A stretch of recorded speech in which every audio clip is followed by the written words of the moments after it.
we are live. Welcome to the RedBlue Pod number 35.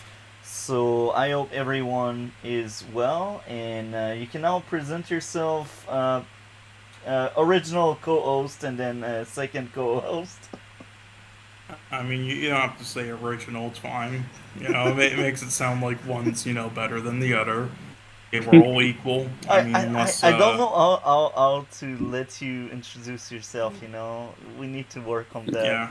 I mean, honestly, you don't need to do introductions. Like, you can just say do the opening, whatever you want, and then just ask the both of us. How our days are going. Like, you don't really need to do the other part. It's a little extra. Okay. That's your right. Sorry, DC. Sorry. Yeah, um, yeah, I'm here. Yeah, So, all guys are doing. I'm doing the worst. I think today was arguably the worst day I've ever had of 2023 so far. Yeah, I'm sorry to hear that, man. Maybe we can talk about that off stream. Um, I yeah. I plan to talk about it with some friends of mine, online friends, yeah, in private after the stream. But yeah, today was easily the worst day of 2023 for me so far, and that's rough. And you, yeah. Cole. Yeah. Kind of the same so far for 2023 because of that one incident I mentioned prior, and then also I got into a lot of there were a lot of altercations involving shit that I can't get too into because it's kind of personal, but it happened before. Yeah, but if you don't know, yeah, I years ago I cut off my family because they were abusive and everything, but yeah, they've been trying to fucking harass me and stuff and find my location, so I've been having to get restraining orders placed, but and they've been trying to do this shit again, so I have been having to deal with that, and then worst of all, that isn't even the worst thing. Not that, or not the a close friend passing away 3 days ago. Uh, just to top it all off, the worst thing of them all, even worse than those two things, is I had to rewatch Black Panther: Wakanda Forever. I cannot wait to roast that movie, man. I Damn. don't think it's terrible. It's just again mediocre. You're more gentle than me. That will be a funny Yeah, discussion. I don't understand Yeah, people who defend that film. It's like yeah. they think if you give it a bad rating, then you're disrespecting Chadwick's death. Listen, the film disrespected his death, so fuck off, and his legacy. Bruh, Wow. this will be the most exciting movie to talk about, and not for good Yeah, reason. yeah, Oh my. yeah. So I guess we will start off with the first topic of today. If everyone is ready, it will be the Flash season 9, episode 3. So overall thoughts, starting with DC.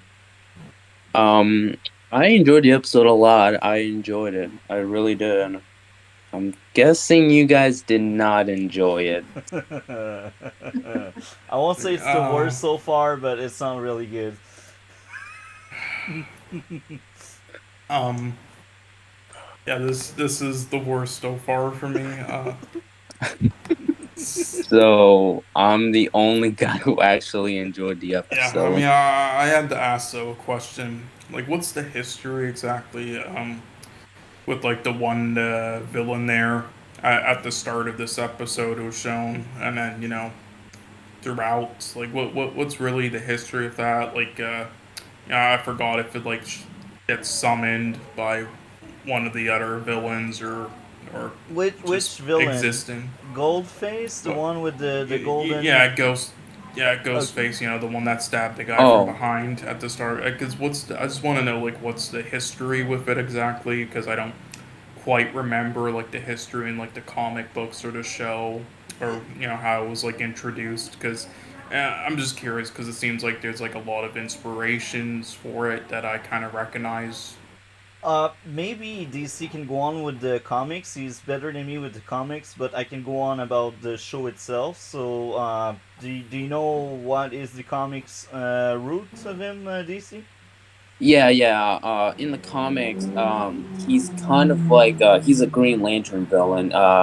Basically, he's not like in the show. I'm not sure if he's a crime boss in the show, but show in the comics, I'm not sure if he's a crime boss in the comics, but they kind of portray him like that.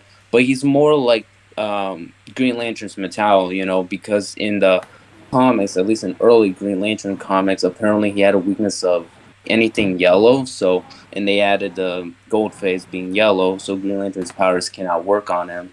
But yeah, he's kind of more like a mixture of a crime boss with just that metallo like feel. But yeah, he's a villain of Green Lantern. He also in the comics also marries Amunet Black in the comics and does move to Central City where he does have interactions with the Flash. And this is the Wally West Flash, not the Barry Allen Flash. Okay. So that's very interesting. I didn't know that. Thank you very much for these insight.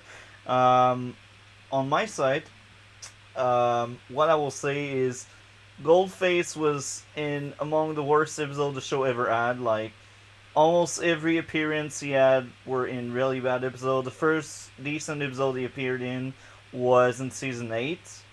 And yeah, he first appeared in season 5, I believe. Maybe I'm wrong with that, but that was basically an episode where they wanted to save money, so they took away Flash power with Metacuff that strip away his powers, and they were basically doing some kind of criminal work. Barry and Rolf. You don't know Rolf because Rolf got rid enough because the actor was canceled. But yeah, that's like the first time, and it's also the first time. That's why Barry was called the chemist because he sold himself as someone very smart with science and stuff, which is true because he is a CSI, and Barry is actually smart with all his powers. But yeah, that was like the first appearance of Goldface. The second one was only filler, terrible episode in season 6 with her girlfriend. Basically, the person he turned on to be free and stuff. So there's a lot of history there. As a character, I don't think Goldface is a good character, but it's funny how season 8 and this season made him a bit better. He's still kind of bad. Now, since you asked about Goldface, you probably didn't know about Jacko or Joko, the guy with fire power. Did you know about him?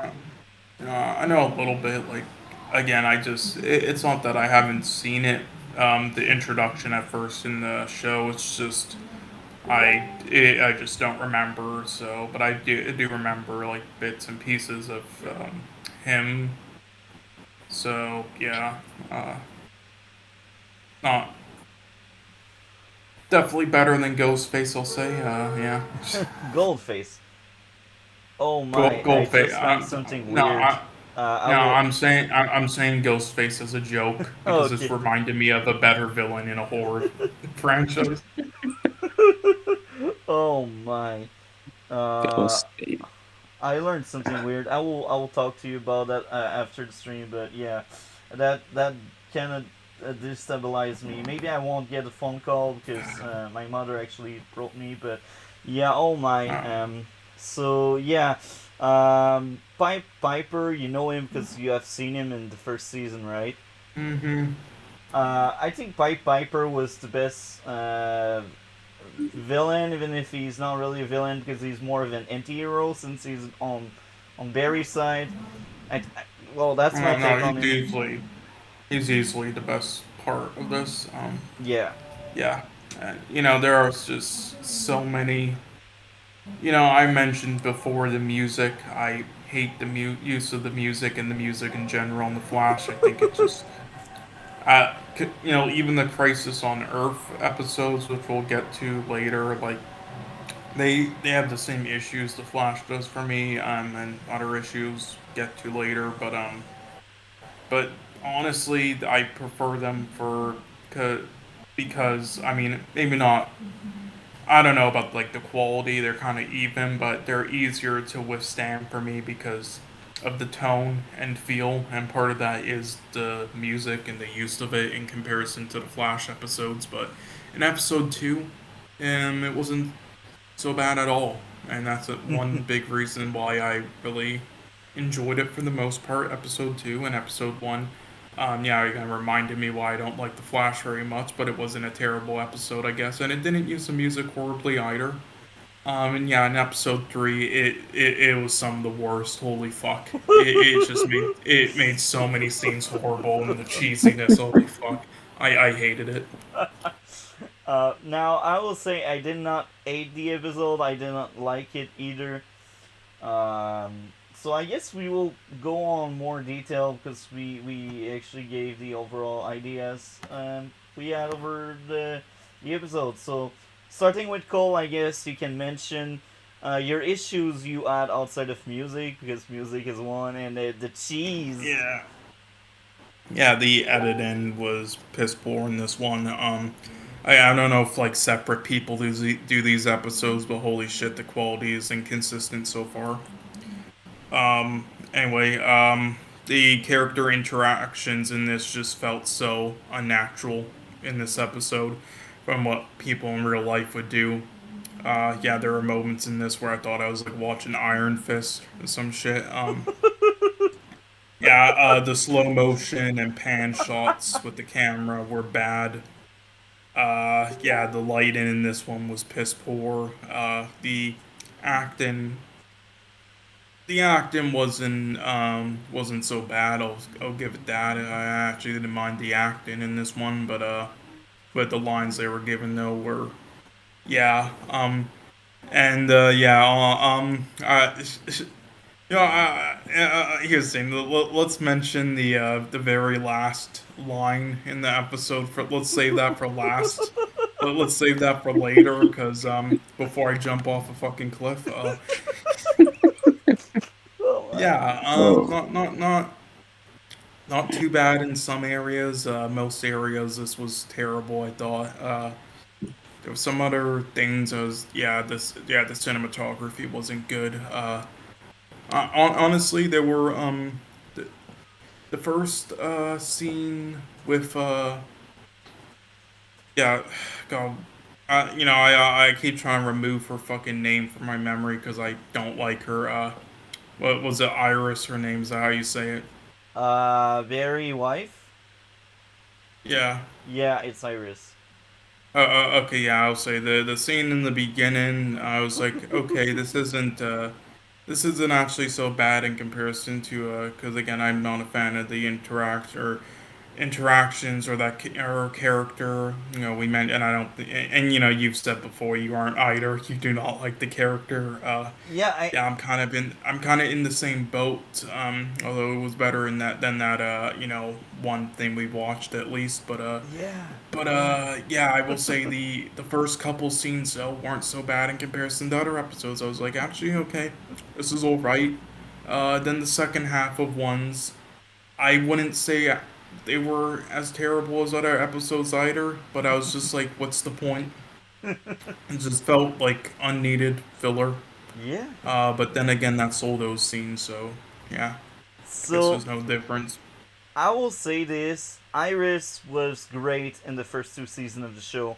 I think she was one of the best character at that point, but they missed the mark in season three because in season three she just became a Barry girlfriend. In season four, she just became a Barry wife and team leader because apparently they wanted her in Starlab more often, which didn't make any sense because she's a reporter. She should have her own storyline that has nothing to do with Barry. That's a long rant there. But then in season 5, same thing. But at least she wasn't team leader anymore, but she was still like always at Starlab. I'm like, why? So Iris, Wait, wait, man, wait, wait, wait, wait, wait. She was team leader. yeah, in season 4 she was team leader. I was rolling my eye. This season, look, this season was better on my most recent I watch. erased that from my memory. Holy fuck. Yeah, I look. Season 4 was better in my most recent watch, but it's still not good. It's average at best, and one of the worst thing about that season is Iris being in charge. She was a piss poor leader. Like anybody else in Starlab would have done a better job as team leader, but yet she's Barry's wife, so we need to make her in charge.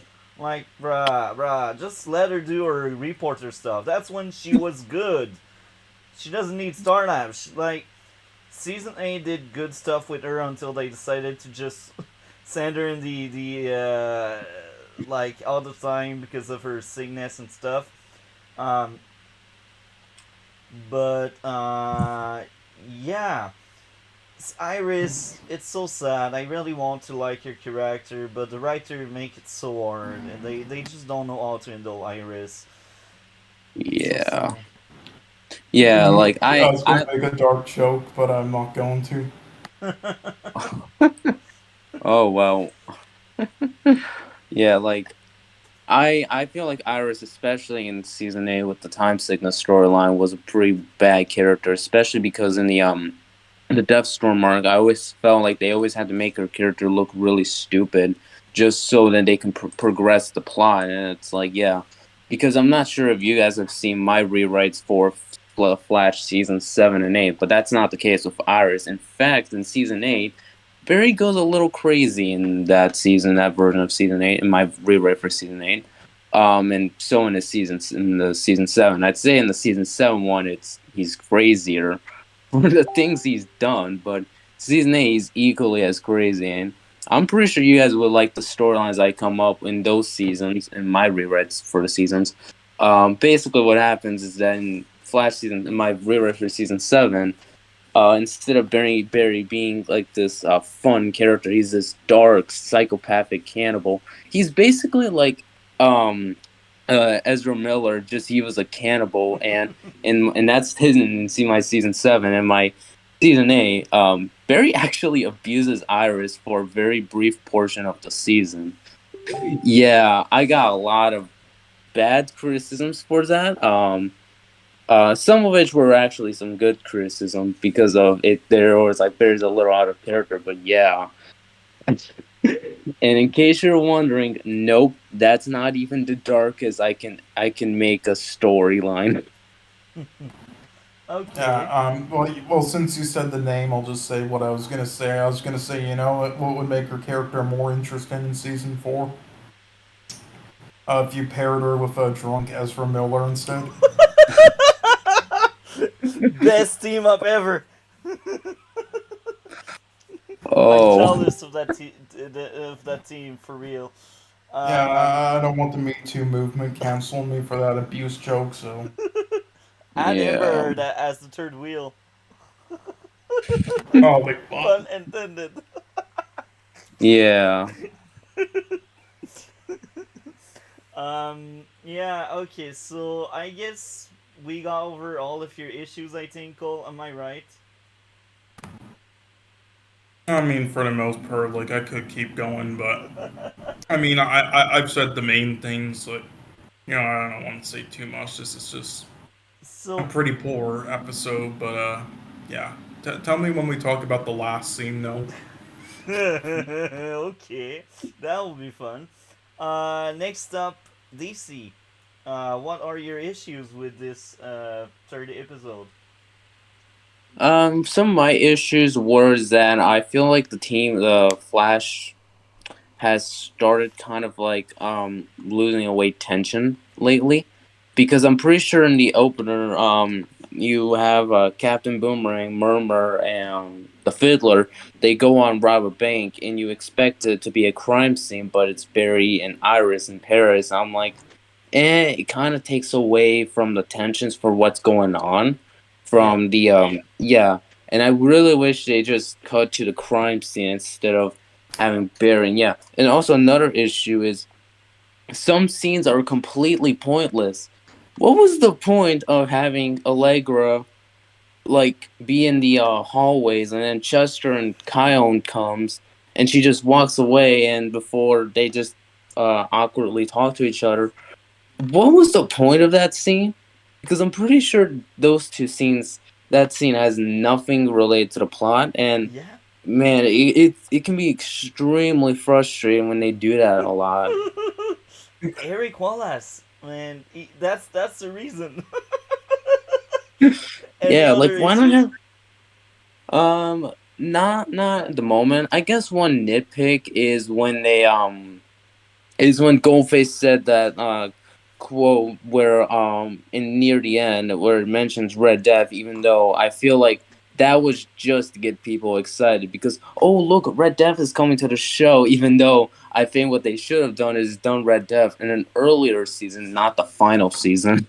But yeah, yeah. So, yeah. Any other issues? No, no more issues for me. Okay. I mean, this made me wish that we had the movie Captain Boomerang instead of the TV show. So I will start off by saying the idea of the cooking class is fine until they mention it's in Paris and France. And then I'm like, okay, so the instructor should speak good French, right? The instructor lives there, right? And then Oh I hear god. the dialogue in French. I was rolling my eyes. Now, I understand Well, Iris French can suck because she's American, but the teacher having a trash French? Are you kidding me? nah, Are you you kidding know, me? they could have fixed it by just saying she's like a tutor from some other country as well, but Are you or like kidding me? No, I feel really insulted because I see a lot of movies, a lot of TV shows, and French is popular as a second language sometimes, and when people are in France or in Paris yeah, or sometimes in I Panther. heard there's a lot of people in like France and then a lot of people in like French Canadian who it's like they hear the different Frenches and it's like they all hate one but like the other. Well, it's not that. I'm fine with French from France. It's fine. It's different, and I will not complain if that was the issue. But the issue is not there. It's the fact that it's not French. It's not French from France. It's just bad French. That's my issue. Like, I know Yeah. there's different French. Like I know the people that are French from France, they hate Quebecer like me, but that my complaint is not really that.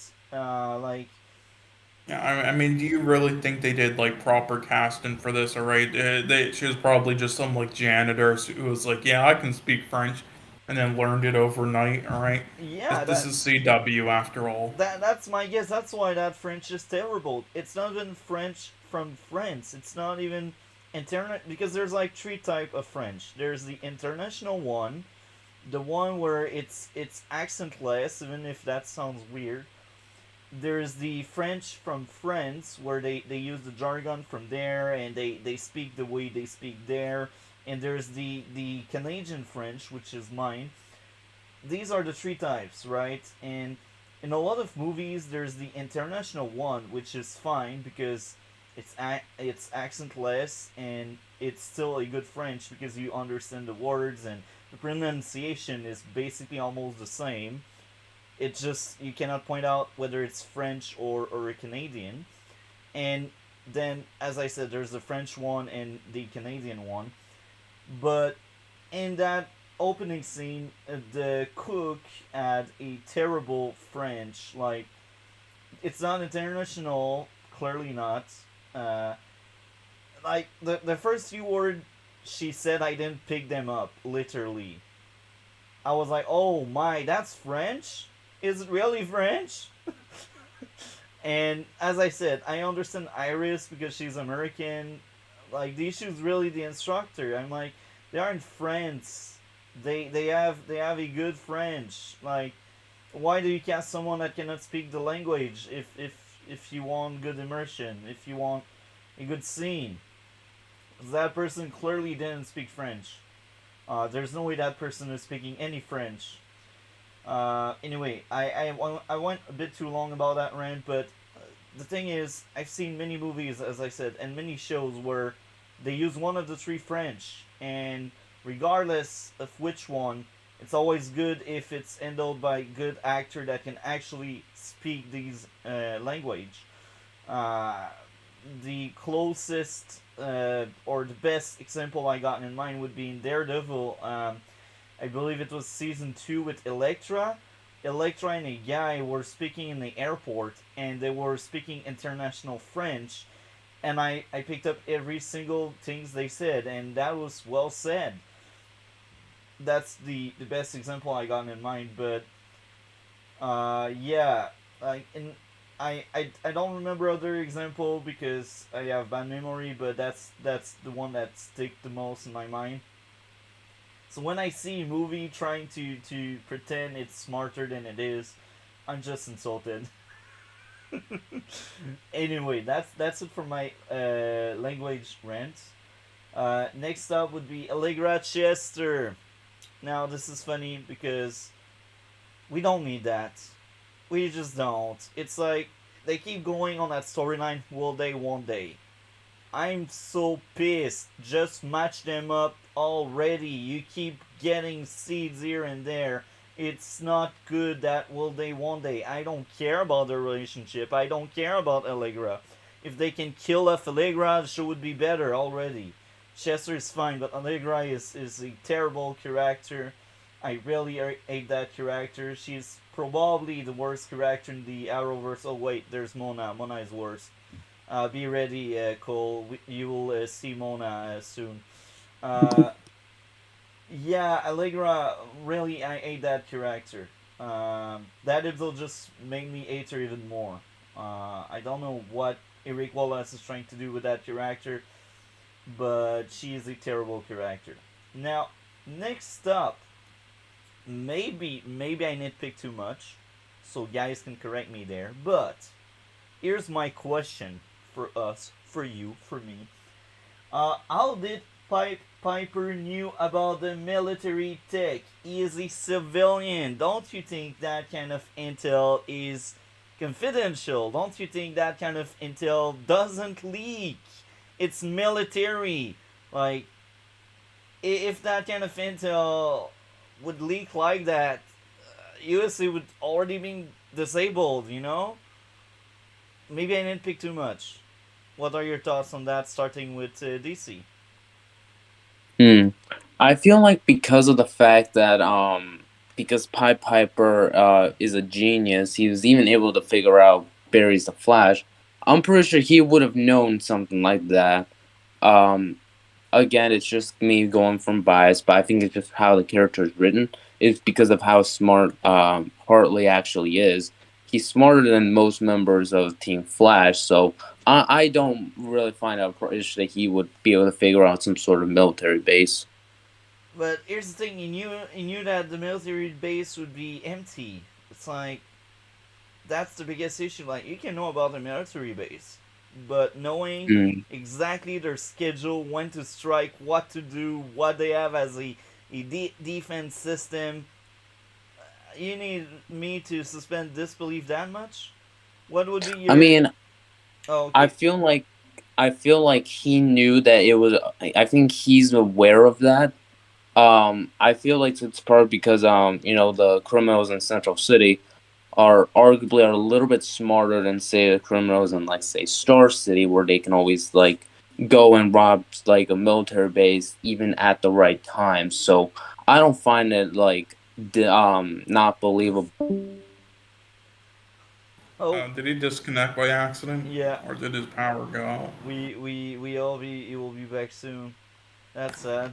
I will mark Ah, down. What? okay. Yeah, sorry. I was getting a drink, so I don't know if I missed anything, but Okay, yeah. so I'm speaking about one of my issues. How did Piper knew about the military tech? He is a civilian, and how did he knew about the military schedule? So, what's your take on that? Magic. That's why. Magic. Magic. You So I'm know. not crazy. Okay, Yeah, that's good. yeah, it covers up all plot holes, man. Just magic, you know. They could have like done a scene like, like in the Spider-Man PS4 video game where he's like, in that facility getting information, and then that's also when he meets Mary Jane, I believe, first in the game. Like, I don't know if you ever played it or watched scenes from it, but No. that was really well done. They could have done something like that to explain it, but they didn't. So, oh well. So he got disconnected. Maybe we can end and start the call.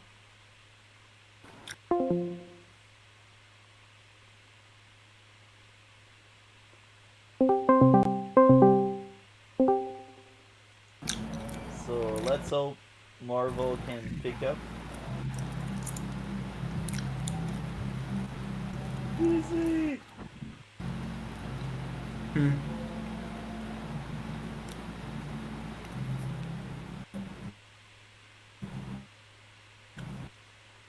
Let's see how it goes.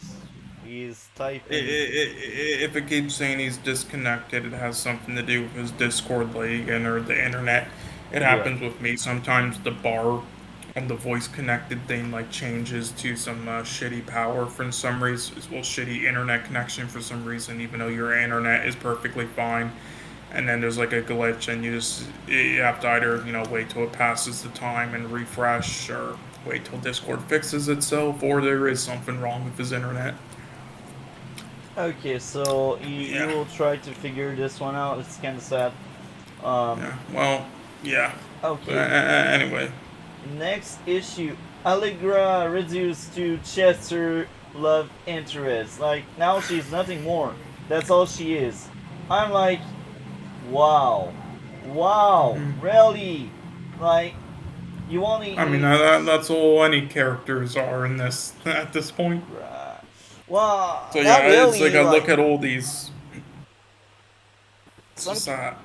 some character don't have relationship. Like I don't know. Yeah, Okay, but all of actually, them who it seems like all of them who do in this fucking show. That's all it is.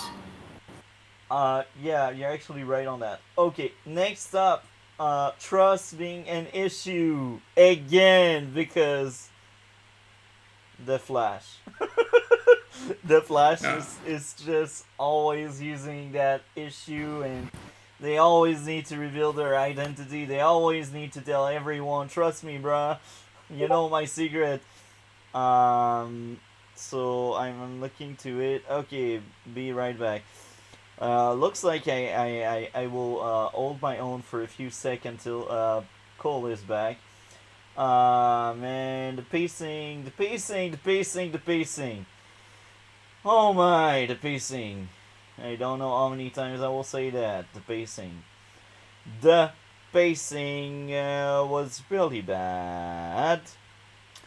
It's the Flash season 9, and they don't know how to make it feel natural. You can trim down a lot from almost every single episode. It's shocking how bad this can be. Maybe I'm too harsh in the show. Maybe I expect too much from the show. I don't know what's up with that. Now, the next one will be very funny. I cannot wait for the guys to be back. Oh my, they're like really like two issues in a row that are quite funny. Bruh, bruh. Okay, so let's see when Cole will be back. I cannot wait to mention these two issues. I just cannot wait. I cannot wait. No, no, no. Um, so the Flash season 9 so far is not that great. It's very sad. It's the final season of the show, and it's that disappointing. I just wished the Flash was more. I mean, it's a last goodbye, a last farewell. And you're telling me that's all you can do to honor this show. When I look back, there were only like two really good seasons in among 9. It's so sad. It's a shame at that point. Like season 8, as much as I enjoyed it, had a lot of issues. It's nowhere near as good as the first two. I will say that it's average at best. And this is the best Eric Wallace could do because so far it fails the mark. It misses the mark. It's not good at all. So it's kind of sad. So okay, Cole is back. Yeah, So sorry about that. What issue are we going on now? I Talking about? was ranting about how sad it is for the show to be this bad and how it's sad to only have like two good seasons among nine. So this I episode, mean, that's the Flash. this episode had pacing issue. I would have trimmed down like every single Chester or Allegra scene. They are pointless. They don't mean anything, and I really hate their relationship. That's like the worst part of the season so far. Uh, Next up would be another very funny one, just like the military base knowledge. Too easy to infiltrate a military base. Don't you think they would defend that better? I mean, really? I don't think I will be able to rejoin. It seems my phone Discord connection isn't working at the moment. If you had anything else to say, just post it in there and we can repeat it on stream for you. Yeah, that could be good. You have a good idea, Cole. Um, so yeah, next up. 8 out of 10, he said. Damn. Oh my, he really liked it. That's interesting. Hmm. So next up would be Meta-Human Dampener, but the Otness was able to use his fire. I'm like, bruh, what's the point of having Dampener if he can use his freaking powers nearby? That episode was terrible. Bruh, it's peak Eric Wallace. I'm feeling sorry for DC. Anyway, um, yeah. I guess I can move on to what I liked. Did you like anything on that episode, Cole? I said my likes prior, so yeah, again, I usually just say my likes and dislikes all at once. Okay.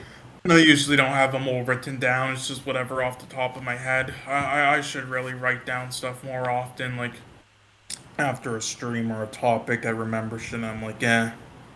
But so hopefully I do that though when I rewatch stuff and make more finalized reviews of it online. But anyway, yeah, I think I basically said it. Everything like that at least like stands out as a pro and con. Like everything else, just it's just the same level for me. It's like there's stuff that isn't bad, but it isn't a positive either because it's as meh or mediocre or good or however quality as the last episode. So it's just not worth bringing up. Okay. So I guess I had a few likes. I enjoyed the introduction of the new rogues, like when they were doing some kind of robbery. And just like what you said or DC said, I can't remember who among you said it, but you have that great sequence where they do stuff, and then you have a scene with Barry just cooking with Iris, and I'm like, why? At least they subvert expectation, but not in a good way. Um, Next up would be Snow, the new character, the new Caitlyn. I enjoy her a lot. She is miles better than freaking Allegra. She doesn't feel forced. She is an actual character that feels endearing and relatable because she's like a child in a adult body. It's very interesting, I think. But she is a smart child, you know. Next up would be Barry being depicted as smart in the crime scene. I miss that. Barry is more than just a Flash. He is a CSI. He is a police. He is smart. I mean, he is a big brain. He was able to free himself from a jail cell in season 4. I mean, he has he is resourceful, and that this is good when your main character has more than just one ability or one strength. It's always interesting. Next up would be team meeting. So this is the first time where like Barry and the others they meet in Star Lab with the Chillblain and the other three, Piper and Goldface. Um, Next up, um,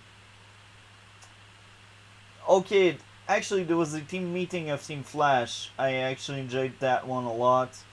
I think the team meeting are good. Uh, they are interesting. They give some insight on what's going on in the show and with the characters. Later on, Chillblain Betrayal. It made sense with the character. It's fine. It was kind of expected because he hates Flash. The action sequence was just fine. I kind of enjoyed the fight choreography, Red Dead appearance, Flash giving his trust to Piper and the others. Now, I say that mainly because it makes sense, and he needs to do that if he wants to beat the rogues, because he said it himself. Team Flash is not enough to beat these rogues, and this is true because most of the time Cecile is not really around, and it's a good thing. I don't really like Cecile anymore. Like, I enjoyed Cecile in season 3 and 4, but season 5 they turned her into a MacGuffin, and it's sad. When your character's reduced to that, it's like, bruh, I want a character with a good identity, you know? Not a MacGuffin. Um, Chillblain. Okay, now we are in the end. Red Dead's reveal. What are your thoughts on that, Cole? I knew you wanted to say something about that earlier. Mm, just, I want you to just repeat that last line by Red Def, right? I can't remember. It's Oh, forgettable. oh my God! Then you don't understand. They pulled a Morbius. Really? Remember when in the film I haven't seen Morbius. in the film Morbius was like it copied a Venom line like I'm I am vengeance. Venom. Yeah, and I heard that and I was like I'm ready to die. I am vengeance. And they copied it for this for that. I wanted to grab a pistol and play Russian roulette with it. I wanted to spin the thing around and see if I land on the bullet, which hopefully I would, and pull the fucking trigger. That's what I wanted to do after.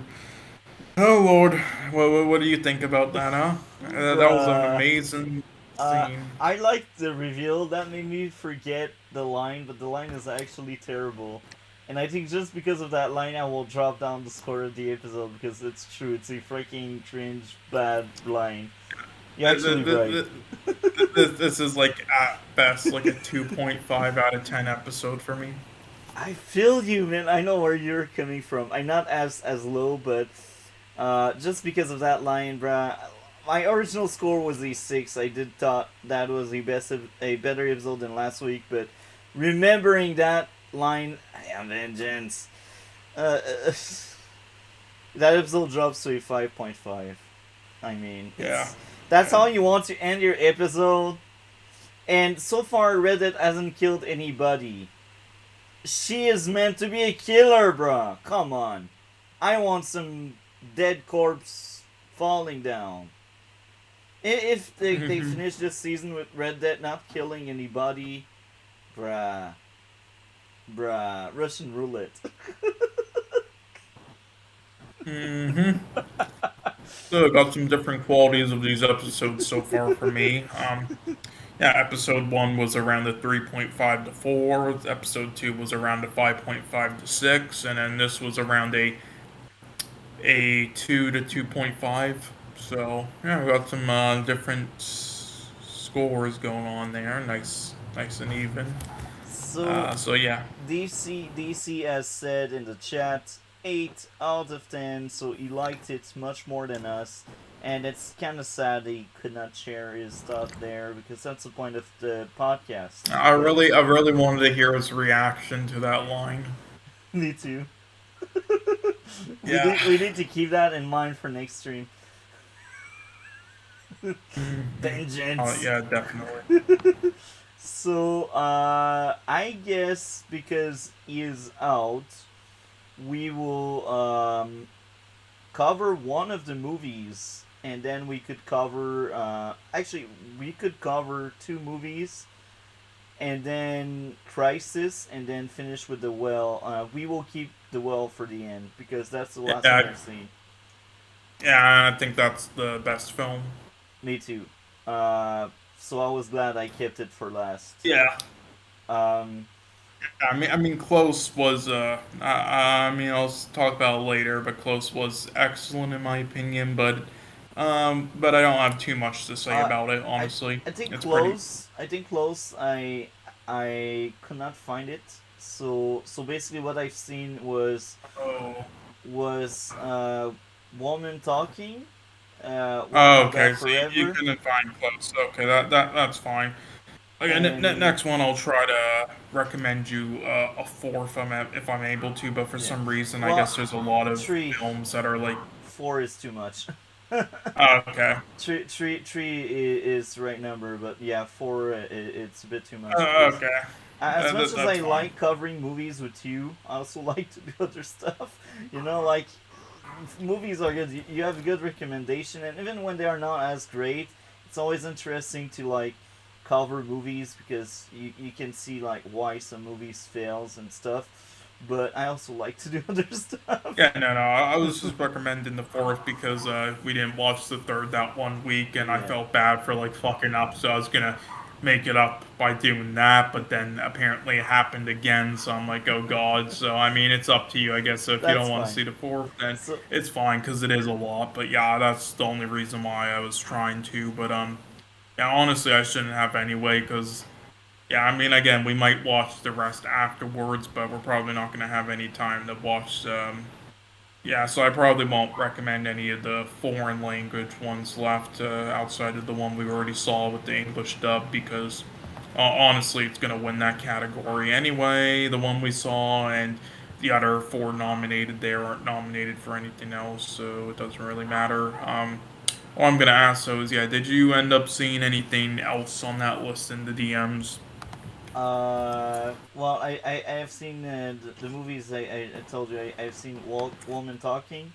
I've Yeah, well, seen on the list, yeah, because I basically just like gave you a whole thing, like basically, yeah, we're not watching these films, but yeah, just yeah, like for this film, just look at some images of it on Google, and then you can quickly tell me at least your opinion on how that looks for that one thing in that category, and then we can cross that off, and then with the other two and the five songs in general, you can just like listen to online, and you can judge like which one you like more, I guess.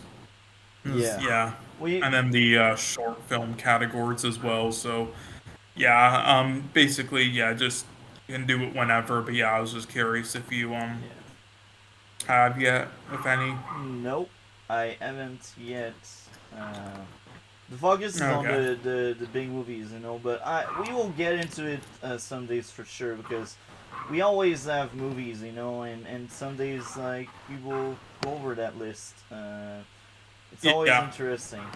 Um, Well, again, it's just basically in your free time, basically, if you're yeah, able to, because yeah, because we're not gonna go over those either way because they're not worth it, pretty much. But they are on there for at least one thing, so but they're not really not worth watching or spending the time on.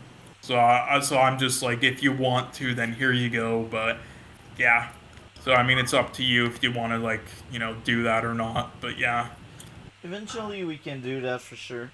Um, yeah, I mean, it's only if you're able to, yeah, like in your free time, on top of the three films one week, because yeah. otherwise, yeah, we're not gonna have the time to. So yeah, it's up to you. But yeah. So, I suggest we start by the worst of the worst. Wakanda Forever. Oh my. Uh, Yeah, this is bruh. okay. You see, I will start off by saying this without going into any detail. I wasn't interested by any of the movies in Space 4. In fact, I haven't seen any of the movies. Um, the one I Uh, was excited the most was Multiverse of Madness, and then that's the best one, but in my opinion, one of my friend I really trust him because he used to work like in a shop that would rent movies and shows, and he's very critical to pretty much everything, and I trust him a lot because I think he have good judgment there. I won't say our tastes are similar, but he can spot on like bad movies, and he actually has seen Multiverse of Madness, and he was like, "That's a bad movie. I don't recommend it to you." So the moment he told me that, I'm like, "Oh my, this is this bad," and he was like, "Yeah." And uh, then I see like the usual suspect of it, like the Marvel haters, like the anti fandom as the yeah, SDW would like to I'm call just gonna them. say that there's issues with it. For sure, it's not really a good film, but out of all the Phase Four films, it's probably the best. Like, again, but when it comes to the regular MCU stuff, that stuff is bad and Yeah. disgusting and makes no sense and convoluted as hell, and the villains suck. And that fucking ended fight with Doctor Strange leaving and Kevin Feige said, "Well, we can't have the straight white male save the day." It's just like, yeah, It's yeah. But however, the other half of the film is completely Sam Raimi, and those elements and those scenes were great. And those alone, which was half of the film, makes the film decent, which makes it the best out of the Phase 4 films because the rest of them suck. so I say that because I was like, okay, we will eventually cover the MCU. We are not there yet. We're still into DC stuff, but trust me, once we run out of DC stuff, we will start by the start of the MCU, and it will get worse and worse. But anyway, uh, I didn't watch any of the movies in Phase 4, and I didn't feel the need to. And the last Marvel movie I actually have seen was Spider-Man Far From Home. Like it was like the end of Phase 3, right after Endgame. I kind of enjoyed it a lot, Yeah, but back in the day I wasn't as critical as now, so yeah, maybe I would not enjoy it as much today, but we will yeah. see.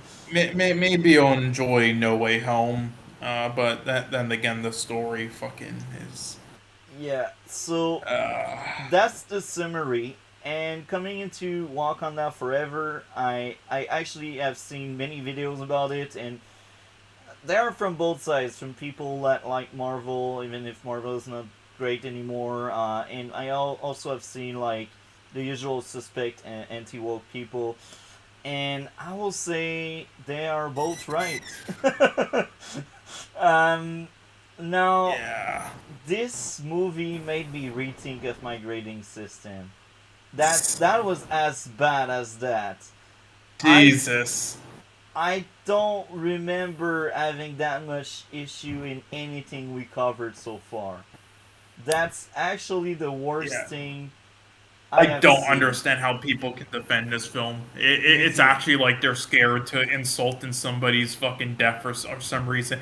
Okay, so let's start off with the very first thing. No, let's get into the first thing. Let's get into that whole fiasco. All right, listen, I don't care what you think about like how you think like it's possible to cover it without it being disrespectful or anything like that. All right, I don't. All right, listen, there's no excuse around. They should have continued and recast someone, but there's literally no excuse. But either way, whatever you might think about that, and in the long run with his character and the whole universe, and with his, his fucking story wasn't finished, and it makes no fucking sense, and they recast everybody fucking else. Um, for this film specifically, not recasting him, it made the entire thing just fundamentally flawed Yeah. because it makes it no sense in many areas and how his character dies in the film. Many other things in the universe and with other characters that have died. The powers in Wakanda and everything. It just it makes it not only that in that but also throughout the rest of the film makes it completely fundamentally flawed with the new person who takes on the mantle and many other things. It's just it makes it all a fucking mess, which we'll get into in detail more. But and there's no way around it. And people are like, oh, they go what was it again that they fucking yeah, right. So half of the things that when people bring up half of the flaws and fundamental issues that arose because of this decision, people are like, well, they explain this so as an excuse, and they technically did. Now half of them they didn't, but the other half they did, such as like how can she go toe to toe against Namor with how powerful he is and just starting out and everything. And the film though explains like, yeah, he's a like, weakened, downgraded version of him because of fucking autistic things they did. And I'm like, okay, sure, but if you have to do something that fucking random and that makes no sense, just fucking what the fuck level and like fucking downgrade a character for no reason just for that to try to make any sense in your film, then you still failed and it still makes no sense and it's just still an awful decision. The end. It doesn't matter that that's just no. Holy fuck, it's just awful then. All right, and then that fucking introduction. Let's go with the advertisement for this. Holy fuck, the trailers, the fucking opening Marvel thing was just showing fucking Chadwick Boseman in the theaters. And all the trailers, all the advertising things. I'm just like, you're literally cashing in off of a death so badly. You are you're literally like advertising a funeral. That's like the entire fucking advertising thing. How fucking disgusting. It's like you're trying to it's like you saw Fast and Furious 7 how it did after Paul Walker's death and what they did. And it's like and Kevin Feige and Disney went, I want that. I want that $1 billion. Yeah, fuck you, you failed. All right, they put 300 million in it. It just like BVS and Avatar 2, which Avatar 2 is the only one that succeeded at gaining its money back with 2 billion. They put 300 million in advertising in this and a 250 million dollar budget and then 100 million for mandatory theater things. So this film and with the previous film getting like 1.4 billion and the hype surrounding this with everything in real life and with Chadwick's death, there was no excuse for this not to at least reach around like 1.6 billion, and that was what was projected 1.6 billion by everybody, um, without hindsight or anything. And to make its money back, it should have gotten 800 million, but to be just like BVS to make the money back, but to make a great profit and be considered successful and not sort of a flop, it had to make at least like around 1.2 1.3 billion. This film could not even crack 900 million. Wow. And I have to say, them killing off T'Challa probably hurt them, and that was probably the reason. So I will also add more to this. When I was speaking about the way about making great change with this movie, I was in the minus, and just because I didn't want to sound like a hater or someone that is not genuine and that really is honest, I actually changed my grading system. I still kept the minus I went, but I added points for the likes, and usually I don't do that. And even this, the score is freaking low. I cannot wait to share this. But Yeah. this movie is bleeding of issues. Literally, it's bleeding of issues. Yeah, like honestly, I'm gonna let you mostly cover all the story issues, the how incoherent it is, and of logic. But for me, I want to mainly talk about the technical stuff. For me, Yeah. yeah, the cinematography not good. It's like they looked at indie films or films with good cinematography and they tried copying it without realizing what good cinematography is. All right, the shots are not well done. When they have this glary bad lighting effect.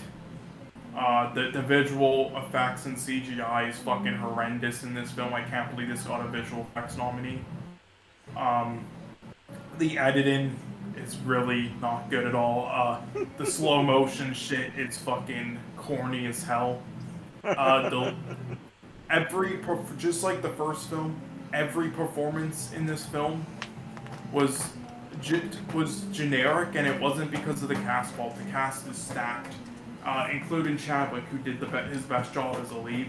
But it's because, and again, the first film I didn't think was good either, but I thought it was okay, and definitely had fucking issues as well with logic and everything. But anyway, but the entire cast, because of the script and everything, was generic outside of two characters. One, Namor, I thought he was all right, and once again, it seems like in all these bad MCU films lately, the villains seem to be the best part. But if you compare it to Michael B. Jordan's villain in the first Black Panther, Namor doesn't hold a candle. And Yeah. then the second one is the performance and the actress who is nominated for all those Oscars and winning all the awards, which is Angela Bassett. She is easily the best thing in this film. However, I'm gonna say this again. This is just she's good. She did a good job, and yeah, had some variety in her performance. And I was just memeing online and trolling fucking MCU fanboys when I said Jamie Lee Curtis and Everything Everywhere All at Once is better. All right, she did a good job. All right, but she has been like winning almost. Besides the BAFTA, which Carrie Condon won, and she's the front runner to win the Oscar for that category, supporting actress. Angela Bassett is. Um, yeah, she's winning like every fucking award at these shows for that category, and I'm just like, really okay. She did a good job, but that is a low bar for this film because this film is fucking bad, and she's the only like good performance in this film. And again, it's good for an MCU film standard. It's like yeah, it's good. It's the same thing I said about the musical score in the first Black Panther, which by the way, the second film does a far weaker job at the fucking musical score, and I don't think they had the same person doing it, so that's probably a big thing. But and it's super forgettable. I already forgot the music, but anyway, yeah, the musical score for the first Black Panther got a bunch of praise, and it won all the awards, and it won the Oscar. And it's like, yeah, it's good. It's one of the better musical scores, just like this is one of the better Marvel performances. But at the end of the day, that's still just a good performance and a very good one for MCU standards, but still just a good performance. Just like how in the score in Black Panther 1, it's just a good score, and it's mainly just the same sounding score as other MCU films, but with like fucking bongos added. So I'm just like, and it's like it's no different than many other performances in the MCU, like fucking Robert Downey Jr. and shit. I'm just like, what are you people flipping out over? I don't understand this. Anyway, it's like now some of the directing, but again the director is good. He made for Bill Station or whatever, Creed, the first Black Panther. So yeah, he's a good director. So his directing, what wasn't bad at all. It had some good shots, like long panned in shots, slow. It's like that was one of the better aspects of the films too. But again, the cinematography and everything was piss poor. But his directing was at least all right, and he did some things that you don't usually see in a lot of MCU films, with like having shots and things going on in the backgrounds of them, like like the quality films do that seems to be missing with a lot of these MCU films. But yeah, yeah, and then the lead performance again, the fucking bitch they replaced Chadwick with. Okay, yeah, she is terrible. She is terrible, and she's not a lead. And I said this for many years. I do not understand why people thought Letitia Wright or whatever it was a good actress. I've only liked her in like one film, and that was Mangrove, in that Small Axe anthology series by Steve McQueen. And I mean, if you're being directed by Steve McQueen, then of course you're gonna put on a good performance. Every other performance I've seen from her, and I've seen every other performance in every other film from her, like everything from Black Panther 1 to the Silent Twins. She is not good. She's just average as fuck. And she, yeah, somehow won the BAFTA years ago over Barry Keoghan, the new Joker, and the guy in the Banshees of Inisherin What? for the upcoming actor or slash actress award, best newcomer.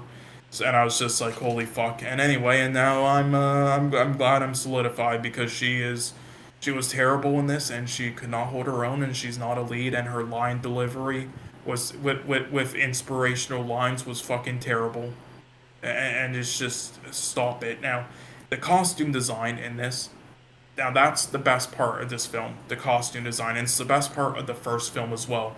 And just like the first film, it's the only thing where I would both nominate it for an Oscar and maybe even give it the Oscar. The costume design is splendid once again. That's the one thing that this film got right. And the production design, just like the first film, half of it is as amazing as the costume design, but the other half is messy and just messy as fuck. It's just not great. And yeah, for the film to be this long, there was no reason for it, and it was so convoluted. And then the new character having this many characters was not needed. Ironheart served literally no purpose being in this film. She was the Why the MacGuffin. fuck? What are you talking about? She's needed. I'm joking. She was not she had literally no purpose to be in this film. Why was she in this film? She just wasted more screen time. And her She they had could have no at least character arc.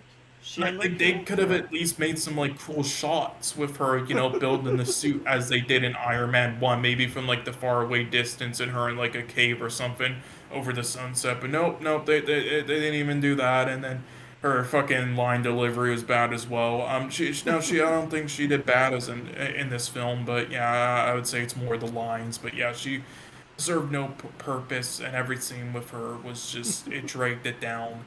Oh my god, I could keep going. There's so much to say. Like, oh my god, but there's so much that I've forgotten about that, might come up in my memory again, might not, but there's been so much to say that I've forgotten a lot of stuff that I was going to say, but this is just a disaster. The action scenes aren't good either. It's just the same issues in the first film where and where Chadwick barely even used like the Black Panther clause. It's another baby PG MCU film for babies, Yeah. with no blood or anything, basically. Yeah, fucking got speared and lived, but fucking Chadwick dies from a fucking illness. Yippee. Yeah, the action scenes are filmed like bad CW action scenes and choreographed. It's like, Jesus fuck. Uh, yeah, and again, the CGI is just fucking terrible. I'll probably continue more with this, but I'll stop for now. But yeah, there's a lot more I could say, but I've forgotten a lot of stuff at this point with this film. But yeah, luckily this just missed out on getting a Best Picture nominee out of the 10 films that get nominated, That's a and good thank thing. He God for doesn't that. deserve Best Picture. Yeah, thank God for that. I would fucking throw myself out a fucking window from 50 stories, but at the same time, it was nominated for around five side categories like production design and such, and the supporting actress. And it's the film it's the film that was nominated the most on the list that's not for Best Picture, and it's one of the films that has some of the most nominees at the show. It's like I believe like the sixth or seventh most nominees out of all the films at this. That's shit. It really only deserves costume design. But anyway, I'll let you talk a bit now. Let's go. Bruh, I'll enjoy to roast the crap out of it. Potential issue. Didn't Chola died in the first one, and he was brought back to life with plant. Now, it's potential because maybe I'm wrong. Am I right on that? Yeah, no. They just made up some illness that he couldn't survive from and it makes no sense. But because this was so much better than just fucking recasting him, but then they're like, oh, we're bringing in his son now. It's like, yeah, it's his son though. It's not actually Chadwick or Yeah. T'Challa, so it doesn't matter. It's not gonna have the same story things. It's not T'Challa. It's not the same. It's gonna be different. And the same goes if you like bring in another like version of him from another universe. It's like you should have just recast. This is all Yeah. fucking stupid and makes the film fundamentally flawed and make it no sense with the story and everything. And then oh my god, and people also they brought up the director brought up well it was always originally supposed to be the idea to actually have his son get brought in at the very end and him to like kind of finally take responsibility and kind of like fodder him and make up for not doing so before. He always had like this secret son,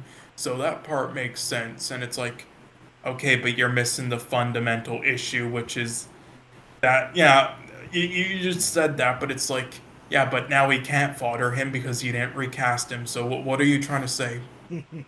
I'm bringing up that stereotype now of fucking black fathers. Anyway, continue. Next up, how come the said plant couldn't save him? Next up, Chala dying Magic. off screen. They told instead of showing. Mm-hmm. Really, Well, bro? because they couldn't, because they didn't film anything before he died. Should have just Well, recast. recast This is just what to kill him. If you really want to do that. that's what I'm just saying. Just to recast T'Challa and have him in the universe for 10 more years. Like, why was Chadwick doing? Like, I hate to break it to people, but Chadwick wasn't some like amazing actor or like irreplaceable. He did fine as T'Challa, but I mean, the line delivery and stuff dragged his performances down of what he could have been. So he was just fine. But yeah, he was a great actor. He had some amazing performances. All right, there are many of those people in Hollywood though, and fucking hundreds that could play T'Challa in the MCU because it's just an MCU role. It doesn't take much. But yeah, this is fucking stupid. Yeah. Okay, that's weird, but okay. Someone is in chat right now. But yeah, next up, oh yeah, this thing came up very, very often throughout the entire movie. They wanted me to feel something. I didn't feel anything because the execution of story beats were terrible. What's your take on that? Of what? Sorry. So basically, what I'm saying is, many times they were manipulative. They really wanted me to be sorry, to cry, to be sad, Oh but yes, didn't feel that's another anything. thing I almost forgot to mention. Yeah, this is why I let you talk and then I remember some things. Yes, this is one of the most. This is easily one of the most emotionally manipulative films of all time, and it's not affected at all. It is shit. It's and that song by Rihanna made easily one of her worst of all time. It is such a mediocre song that's played that is just literally designed to try to manipulatively make you cry and nothing else. It has no lyrical value or anything. It is just mediocrity at its finest, and it's shit. And same thing with all those scenes, and it's just like they had a fucking real life funeral basically. It's just actually the most emotionally manipulative film of all time. And I swear to fucking God, she better not fucking win Best Song at the Oscar for this. I'm gonna lose it. That's the main thing. Like when I look, that's actually the main thing. Two things that would really piss me off: Austin Butler winning Best Actor over Brendan Fraser and Colin Farrell, for Elvis, or Rihanna winning Best Song over literally any other choice. Those would fucking, those are the only things that would really piss me off. The rest I don't care about. Wakanda having vibranium and refusing to share should represent an act of war or have some political consequences at bare minimum. Now, I say that because I feel like they really wanted to give some political aspect to the universe. I'm not saying the story is political or anything, I am just saying that in that universe, I feel like Wakanda Forever was some kind of doorway to the politics of the MCU. And It had yeah, go ahead. metaphor. Yeah, it had metaphors and messages to like real life stuff like that, and with again African American culture and all that, and how they feel, and I mean I respect that if people like all that stuff, and again because it's one of the first films. No, actually it's the first film with the blockbuster film with that type of budget, with an old like African American cast and focused that isn't some film about poverty or slavery. So I respect that. But in my opinion, yeah, the message is it's so the MCU writers. It's like it's so heavy handed, surface level, in your face, non subtle at all. Their attempts at it though, for the most part at least. And yeah, the first film did an all right job at it overall. This film just it's yeah piss poor, and the whole fucking court thing. It's like it makes no sense. In Yeah. the first film, that wouldn't happen with how everything's set up, but in the second film, it happens because they just want to have a reason to add some more characters and messages to it and everything, and to try to do like this celebration thing with the film, and with the whole ensemble, and even if it makes absolutely no sense for this to happen, and they were too lazy to come up with any other reasons for them to get to that point, like they could have, but they didn't. And it's so stupid. So, yeah, I will also say this. Later on, they tried to justify Wakanda not wanting to share vibranium, but there's the thing. It's like a country decide to have a stronger weapon than other country.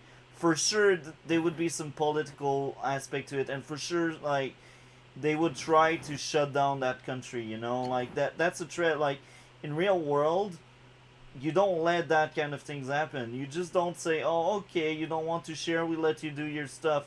No, like that kind of stuff create wars. I think the Ukraine war started with something similar. Well, it's not exactly the same because it's more of a territory aspect, but a war started over that.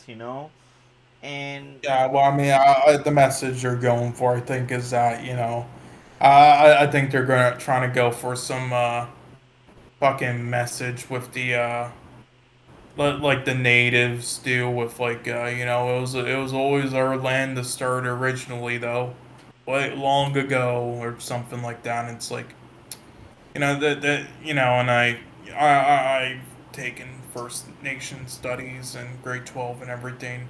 I know a lot about that stuff. I respect all that stuff. When it comes, and especially with like the residential schools and like the plot of land, and they should have been given more money and houses and stuff. But yeah, when it comes to that argument, it's fucking retarded. It's like there were people that came before you first. There were people that came before the people who came before you first as well. It's just a fucking planet. You live, you die. You were in random places. People come and then live there instead. Yeah, that you weren't there the whole time, and you weren't, and the people there before you weren't there the whole time. It's just it's all fucking stupid. But yeah, they do. The world does have things like that. You know, to yeah, they don't want places being controlling. But yeah, but no, it does make sense. So like the certain things they tried to say with it and the messages or trying to depict it, if they did it right and did certain things that would have made sense. The thing is, the writers didn't do that. They did such a lazy job. It's like it was the worst job at like trying to have some like political messages and shit. Yeah, next up would be uh, the American have guns, but yet the Wakanda people are able to take them down with their end-to-end combat weapon. Next up is directly linked. They speak about deadly, but yet they don't kill anybody. So how can you justify that? You say Wakanda is the deadliest country ever, but yet they don't kill anybody. Like, I understand why they don't kill them, but don't mention deadly if you spare them. I mean, that contradicts what you Well, want to well, implement. the it depends like what how do I I have some mixed things there. I mean, with it making sense or not, with like why they would say that. I get what they're going for. Yeah, it's too long to explain, so I won't bother going into it. But yeah, it's partially a flaw and partially not. So next up, this is on the boat when the Namor people are attacking the boat. Girl not shown on reloading. Does she has infinite ammo in her gun?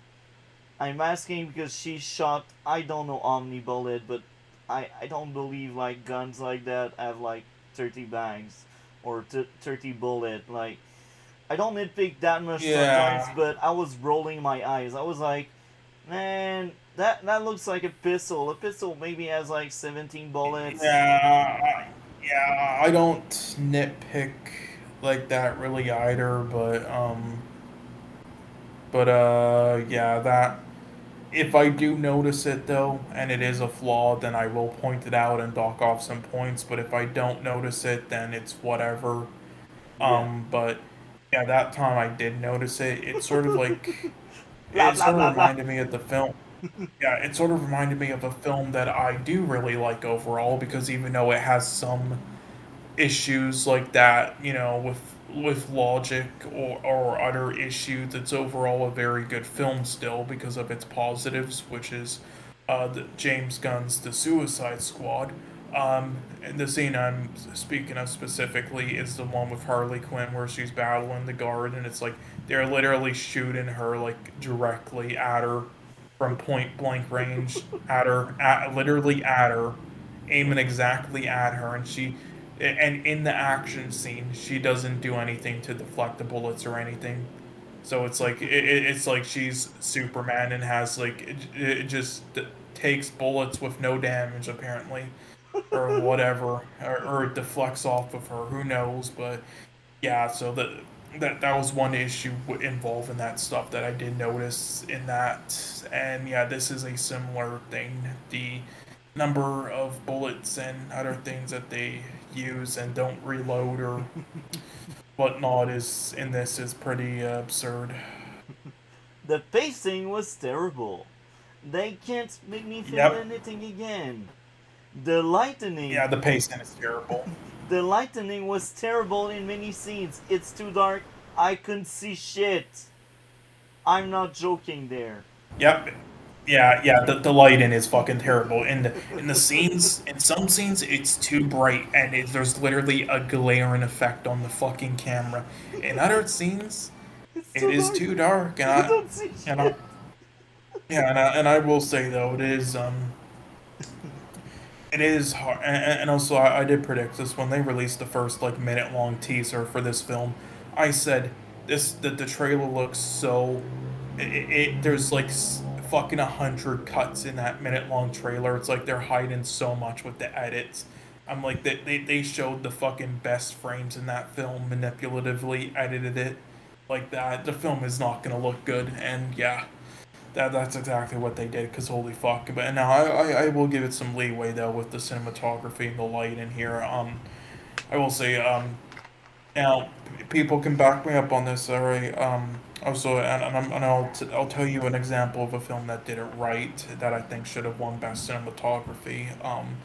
In its year. But yeah, usually with black actors and actresses in films, for some reason, yeah, it's hard for like the to get the proper like cinematography and color grading right. You know, with their skin being darker, like it adds like a certain I forgot what it's called, but it's notoriously difficult. With directors have talked about it, like Steve McQueen and I believe Ryan Coogler even talked about it as well. Um, and yeah, they've been actually even making cameras now just for actually like African American people with like cameras to better foot, take pictures and stuff. And then there was like a whole fucking debate. Oh, camera! They made cameras to be racist or some shit. I think they actually there was some fucking thing like, but anyway, yeah. So I will give it some leeway there, but it was still bad. And a good example of it though that was done right was the film that came out like a year and a half ago. I believe Judas and the Black Messiah. Um, by Shaka King. Yeah, the cinematography in that and how they did that was fantastic. And yeah, so if you want to know example of how to do it right and properly, go watch that. But yeah, this did not. Next up, here it's about Wakanda, and it's such as a character in the movie. That character is very unlikable, and I will go off with that issue. Wakanda only take, they don't give. The forest scene was the perfect example. Now I bring this up mainly because I'm like, how am I supposed to root for them if, from my perspective, they don't really help anybody but themselves, and they're like the main character. And sometimes I it's mean, fine if you got strength and interesting aspects. they sometimes do, but I think the main message that is like from the first film that talked about it, like they have the most powerful resources in the world, and again they could conquer the world, but they choose not to. They just want to live in their area, and that's like the message of the film. And then also, I think part of the reason why, yeah, with like outsiders and not helping as much because, I mean, again, with like what they've, what the, people on the outside have done to them. So, I think that was like a message in the first film. So I think that's kind of why, but I don't know. Uh, Either way, yeah. Next up would be they try really hard to be funny when it wasn't funny. And this happened so many times. The best example would be apartment scene with Riri Williams was painfully bad since it's the best example of trying too hard to be funny but failing. What's your take on that?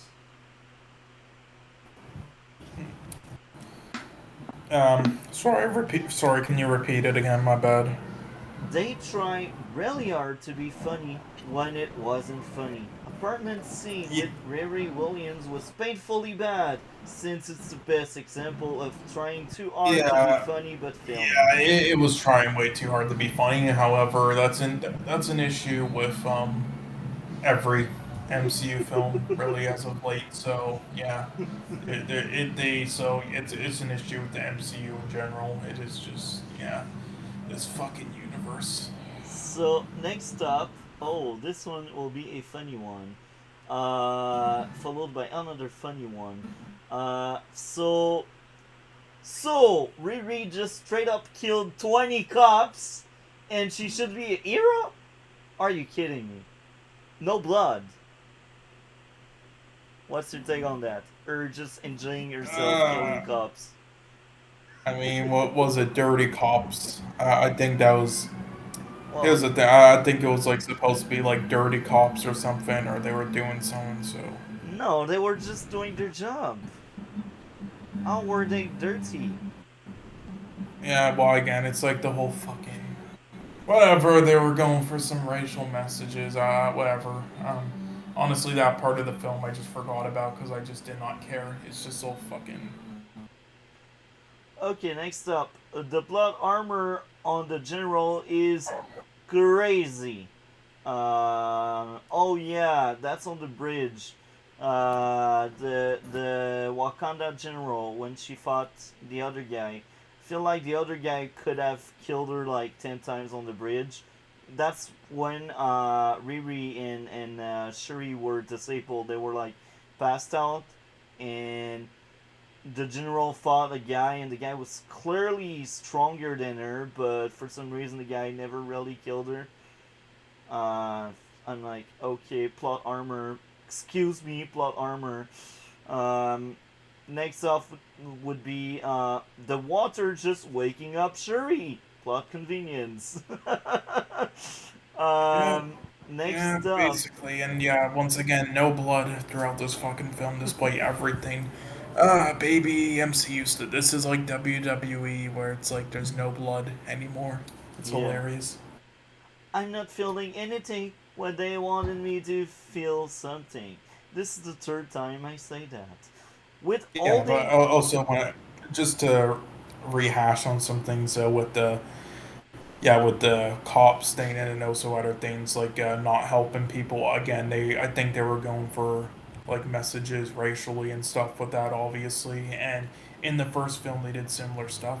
And despite not thinking the film was very good, they at least succeeded with the messages there. And even if they weren't subtle or anything, um, yeah. But so I think here they forgot to explain certain things for it to make sense. They forgot. So then it was literally just scenes of them doing that shit without any explanation. And it's like, yeah, you still know what the point of it is because it's like, oh yeah, cops, yeah, fucking pigs, dirty pigs, fucking murderers. Okay. But yeah. Anyway, continue. next up, withholding information is really bad. Like, why can't you just say there's an enemy outside of Wakanda? Because, like, the she just says she cannot say it, but she says, "Trust me, bro." She's like, "Trust me, bro. I cannot tell you the truth, but trust me." It's like Yeah. contradicts Magic. itself. Magic. Next up, the villain wanted to kill scientists on the bridge, but yet she's still alive when they wake up. That's basically Riri. They wanted to kill Riri, but she's still alive when she wakes up. Uh, Yep. it's like, bruh, just kill her already if you want her dead. Trying hard to be funny when it's not. Second time I mentioned that. Pacing. Second time I mentioned that. USA desire to attack Wakanda without knowing the full strength.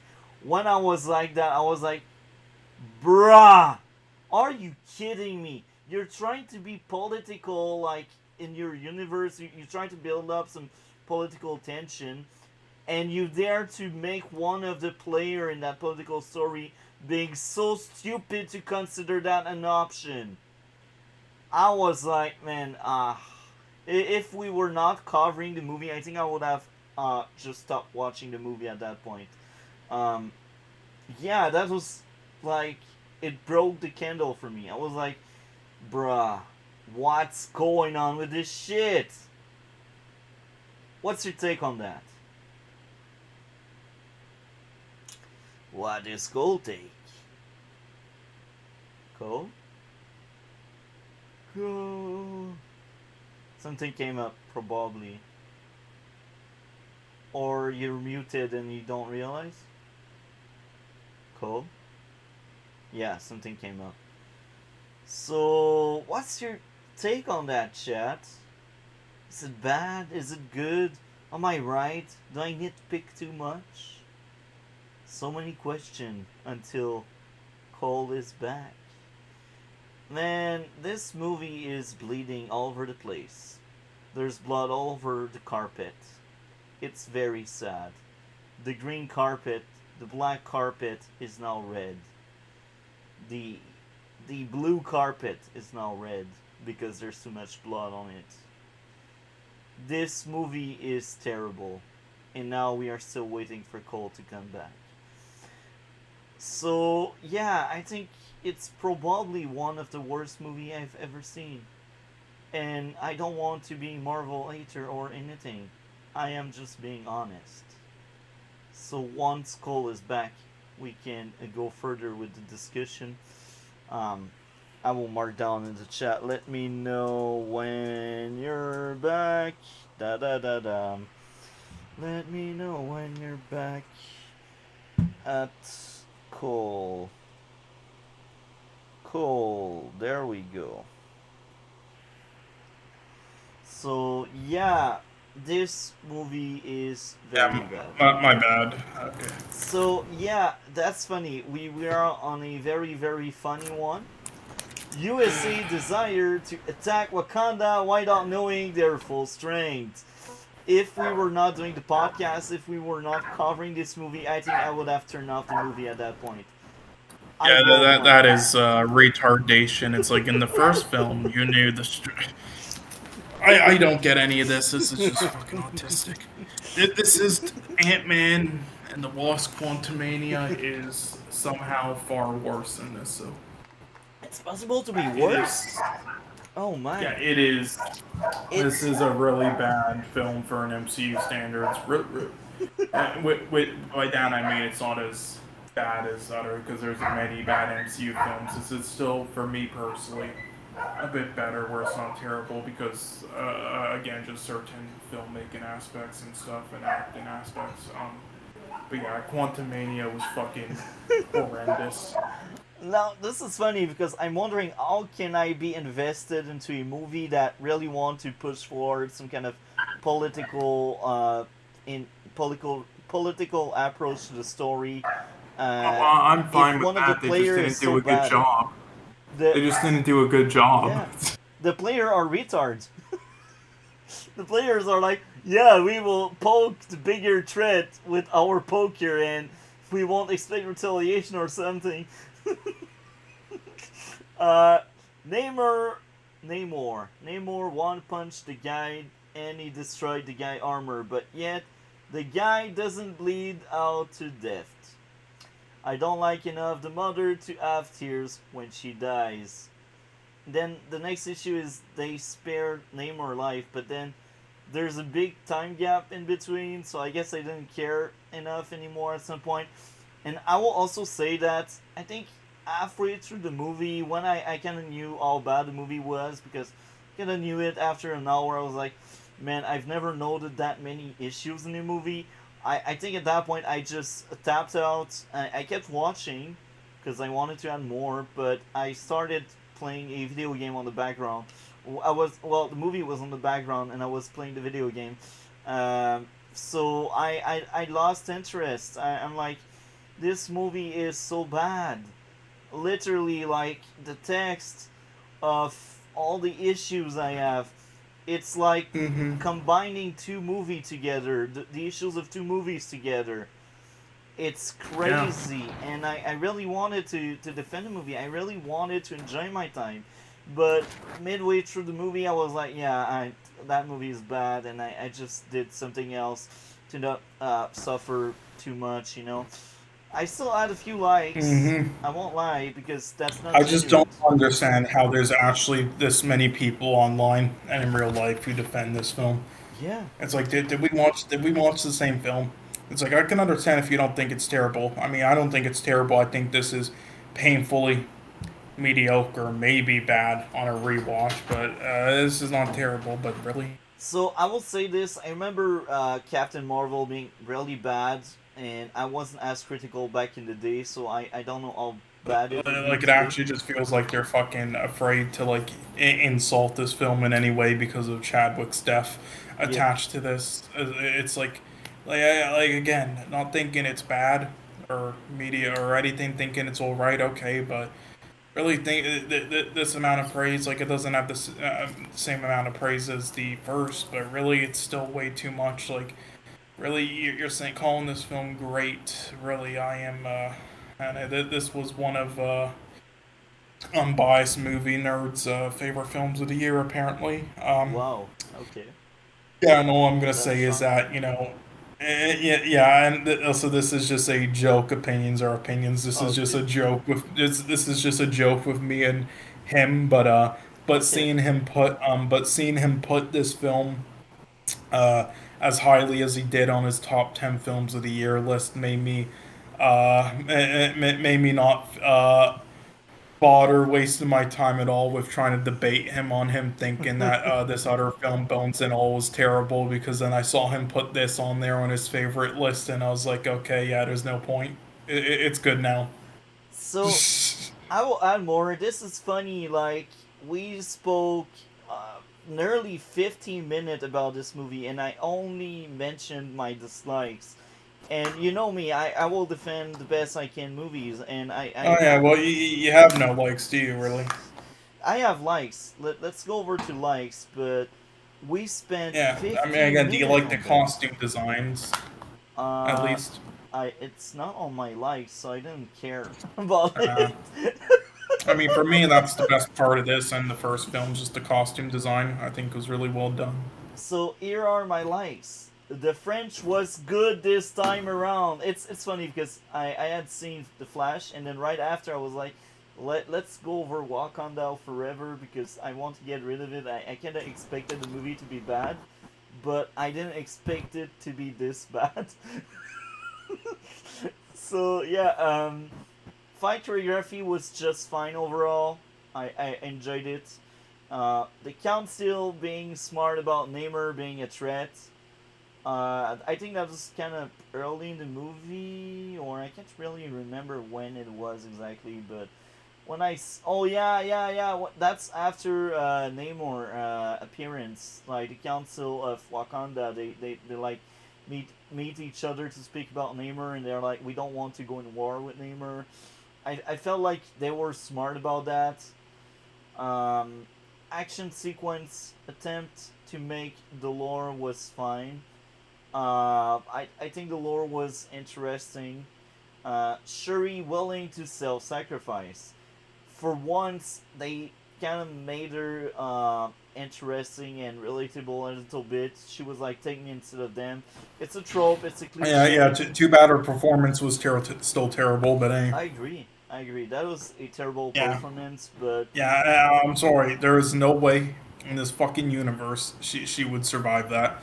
And yeah. did they even show any blood at all? No, they didn't. Uh, God, Jesus fuck. It's like I see more fucking blood in like a small ketchup packet at McDonald's. Jesus Christ. So I will say this: I don't remember seeing music in my dislikes, but I remember hearing a lot of music and being not feeling anything about it.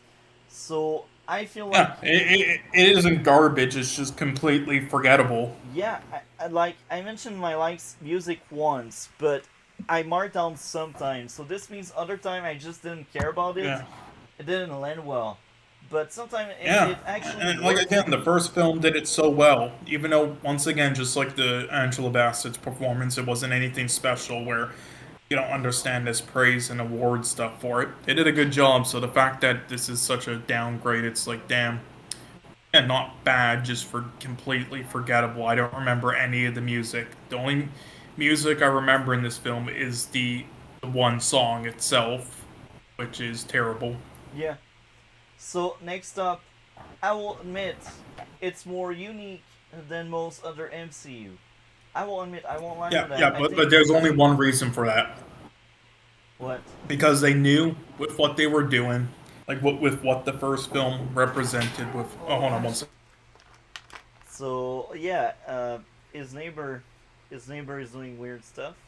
His neighbor is quite annoying, but he will be back. Fucking neighbor was fucking knocking on my fucking door again. Jesus fucking Christ. Oh well. Anyway, I'm You should have a gonna. sign saying "Do not disturb" on Tuesday. I've told them that. I said Tuesdays, please don't knock on my door or fucking start having arguments at night. And again, this happened in Canada. Again, I had some fucking annoying neighbors who would just argue, and this has happened again in Costa Rica now. But yeah, in the first film, again, with everything it represented, with black culture and everything, and how everybody felt about it, and the praise, and then also it getting all those awards that it did not fucking deserve, but whatever, and fucking get it nominated for Best Picture, and then also Chadwick Boseman's death, tragedy, and everything, and then them killing off T'Challa stupidly. They had to. They were forced their hands. They had to try to do something different, not make it your typical MCU film. Try to make a real film this time with the long run time, the tone, um, the budget, having a bigger budget for it, the 300 million in advertising, trying to make some like celebration thing of just like in general of like black culture and everything and the ensemble cast. They had to try, Yeah. so that's the only reason why. It wasn't because the film did anything special where it's like, yeah, this is different from other MCU films or the director had a vision or anything. No, it's because Kevin Feige, for once, just fucking untied them from the fucking shackles of just every fucking MCU movie is attached to, and it's like, okay, you can have a little freedom for once, cause kind of have to. Okay, bye. So that's all. That's the only reason why. Yeah, so Riri in Wakanda was fine. Wakanda versus Blue People was fine. Action sequence here. The music there. Investigation. Investigating a way to beat Namor was somewhat interesting. The CIA knowing there was a mole. I think at first I was like, oh, do they. I didn't mark it down in my dislikes. I waited to see the entire movie, and by the end they kind of corrected what I thought could be an issue by the end. So the CIA knew like the guy was working with Wakanda. I think that was fine. That feel believable more than just CIA Yeah. being like betrayed this way. Shuri Yeah. Vision in the other world was cool. The King not wanting payback. Big action sequence. The ending was just fine. Shuri adds somewhat of a character arc about forgiveness, but here's the thing. It's a like I got and also a dislike because I feel like they spared Namor and they should have killed him. But I'll admit, like, they did try to give somewhat of a character arc about forgiveness. So I like the the intent, maybe not the execution, and I feel like that kind of arc was done in better movies and better stuff. And sometimes I will give a good example. Why don't spoiler like because we will cover Black Lightning eventually. I think it's a good show overall. It had a rough start, but overall it was a good show. Like at some point, there is a storyline about forgiveness, and the guy or the girl, because if I say guy or girl, that will mix up things even more. The guy or girl that is going through that arc decides to not forgive, and something happened. So I like when they subvert expectation like Black Lightning did, and I also feel like giving someone of a decent message about forgiveness is fine the way Wakanda Forever did. So I still feel like they should have killed Namor to subvert your expectation, but I understand why they didn't do that. They wanted Namor back, and they wanted to give Shuri a arc about forgiveness. So what's your thought on that Yeah. overall? Yeah. No, I knew they wouldn't fucking. I knew they wouldn't fucking kill him because this whole film wanted to play it safe. They were like, because after Chadwick Boseman, after T'Challa's death in this fucking film, I knew what they would do. They would go on this whole fucking just basic message of forgiveness or just trying to be peaceful and everything in the world. And despite some of them doing terrible shit and not kill like the big bad villain at the end for once, unlike other MCU films.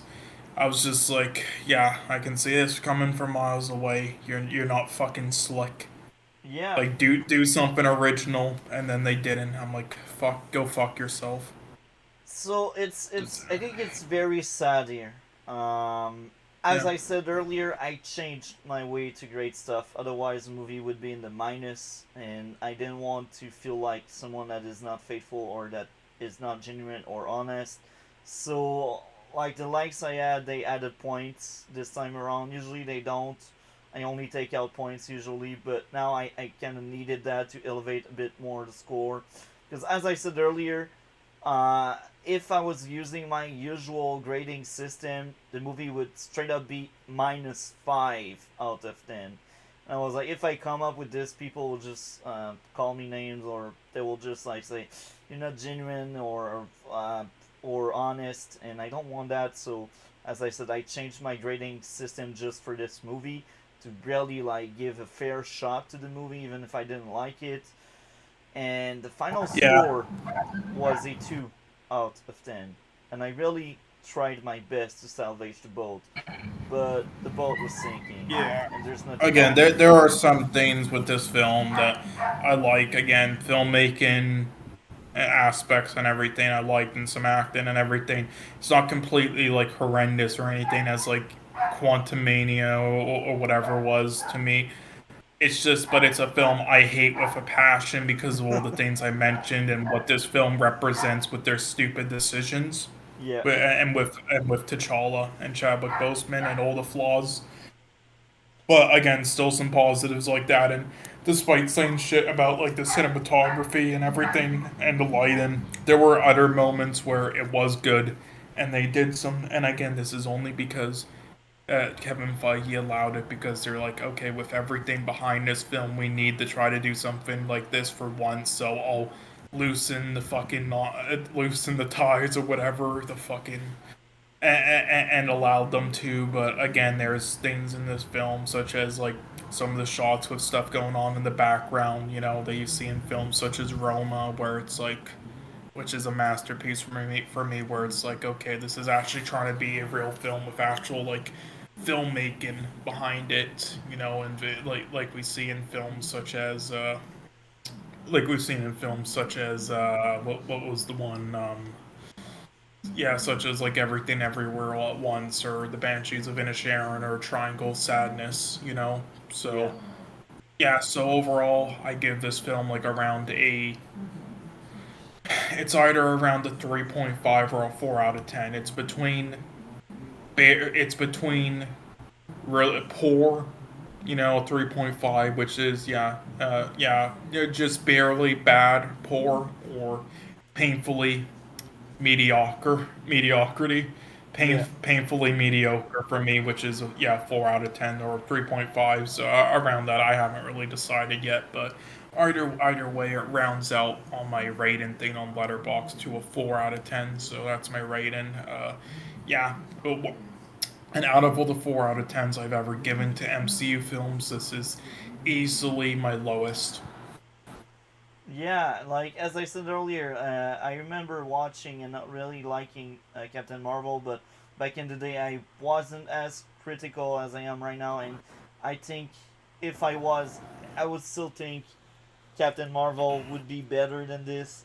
I don't see any movie being worse than Wakanda Forever, and I really wanted to defend this movie. I changed my I whole mean, I grading think Captain system for that. Marvel is worse. Just it's the most Captain Marvel is the most generic film ever with no point. There's no chemistry with the actors. It's just all terrible and a bore to watch. Like I don't care about all that shit Brie Larson said and everything around it. Like what she said was stupid and everything, but whatever. I mean, separate the art from the artist. Other people worked on this shit, but no, it was just a terrible, like, a soulless film though, and she was terrible in it. And as Captain Marvel, but yeah, I still think that's worse than this. Definitely, I don't think it's the worst MCU film either, though. The worst for me, um, for before it used to be like a three-way tie between Ant-Man and the Wasp, Captain Marvel, and Thor: The Dark World. Now it is Eternals.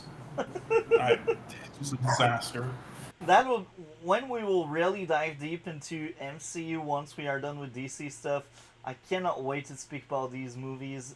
Most of them I've either seen them only once or a few times. Like Yeah, I've seen every Iron Man many times because these were my favorite ones.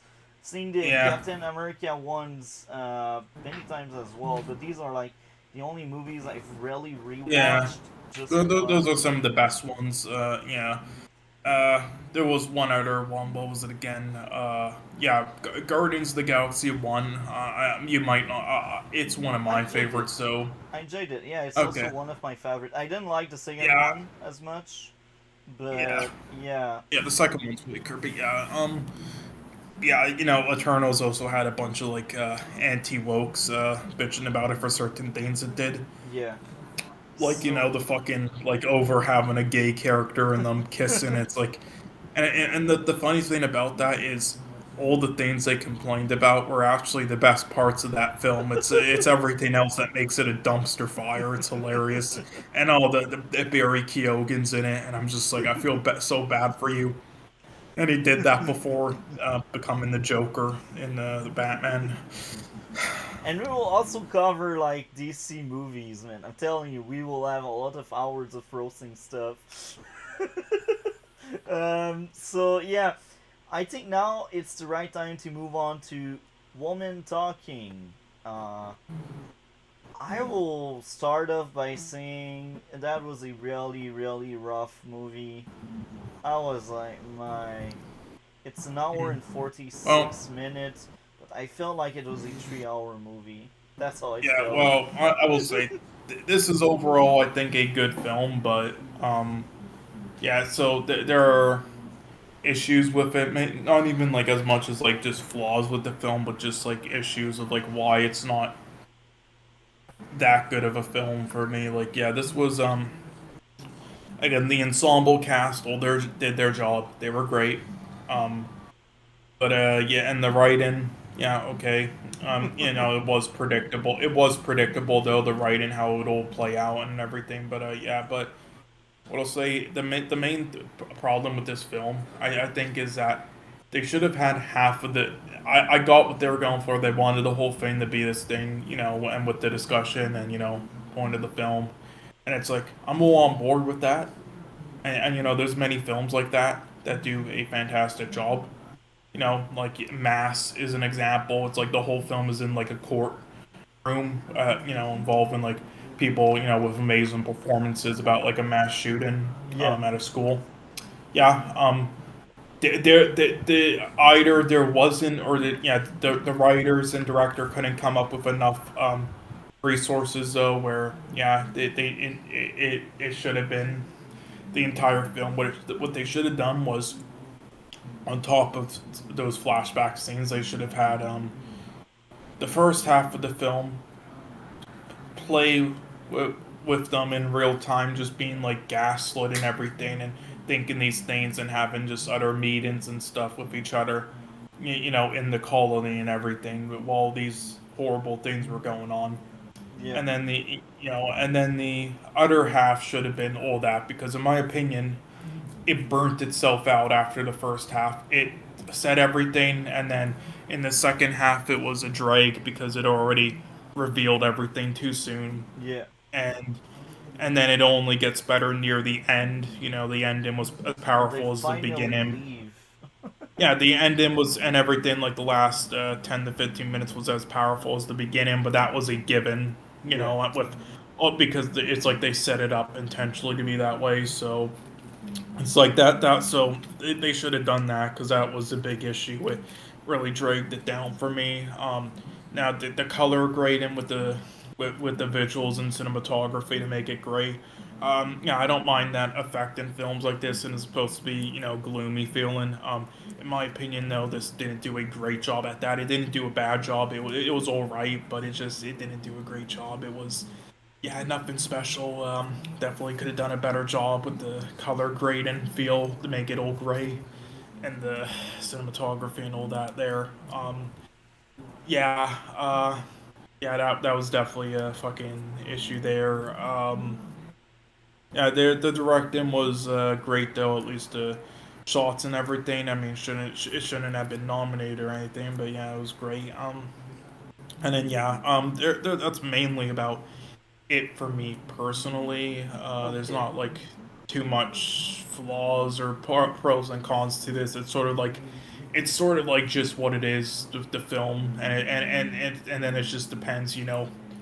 It kind of like goes on a consistent level for me. It's like the first half is just like a consistent uh 8 out of 10, no flaws or anything, and then the other half like a consistent like 5 to 6 out of 10 or something. So yeah, I don't know, but yeah. So I had a few issues.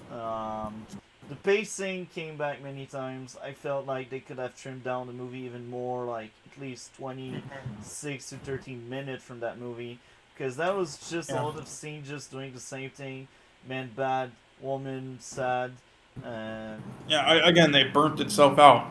It should yeah, have spent the first half like with the colony and gaslighting them, and then the second half all that, and then it would have been perfect. yeah, Also, yeah, that reminded me the fucking music. The music, what started out to be fantastic, the music beautiful, but the problem with the music is the same thing I have with the music in the Batman, which is yeah, too they just used, overused.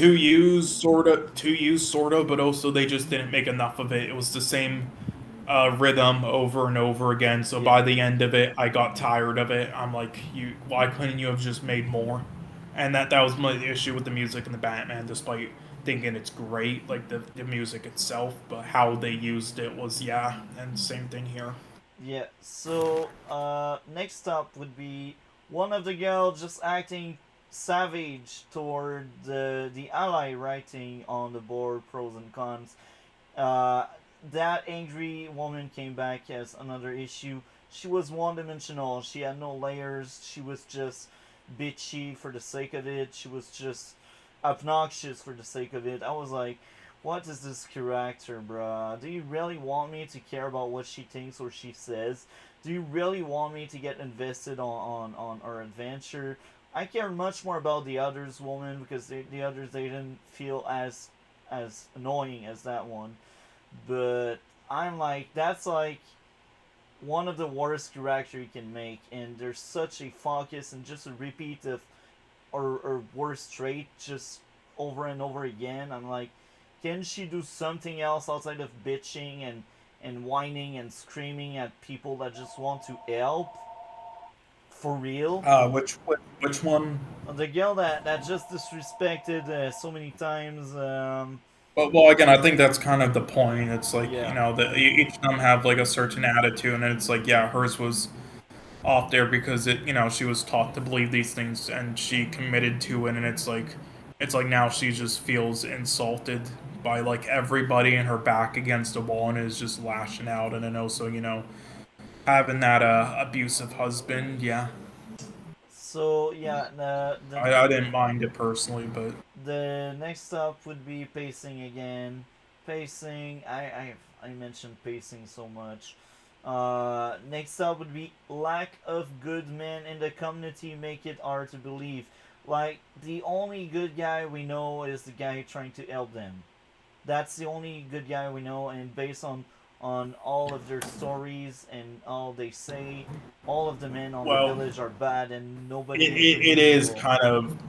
I mean, I don't know if you know too much about like colonies and like you know Amish communities and other things, but I will say it is kind of accurate. Like they didn't say all of them. You know, there were a handful, but and you know who were taught right like that. Like again, the whole point of it is supposed to be kind of like a modern day like tale, but with this you know with this colony about like misogyny and stuff, Yeah. everything and all that stuff. But uh, yeah, it didn't say, you know, there were a handful and then also the younger ones, but yeah, it was like most of them.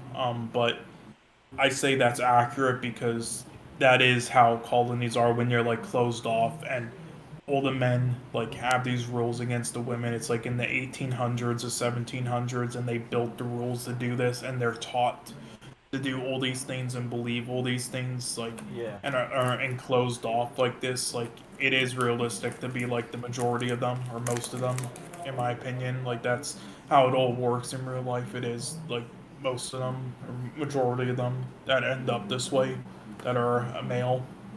So, I still had a few likes. I sound very negative about the movie, but there are still a few good things about it. Depiction of fate. I liked it a lot. The guy sharing his thoughts on the matter. The crazy idea of killing men doesn't seem that crazy. It feels grounded because that's how some people would react. Instead of trying to solve the issue, they create another one. I like the portrait of religion being weaponized and said weapon was meant to control people. I think that was a fair share of that.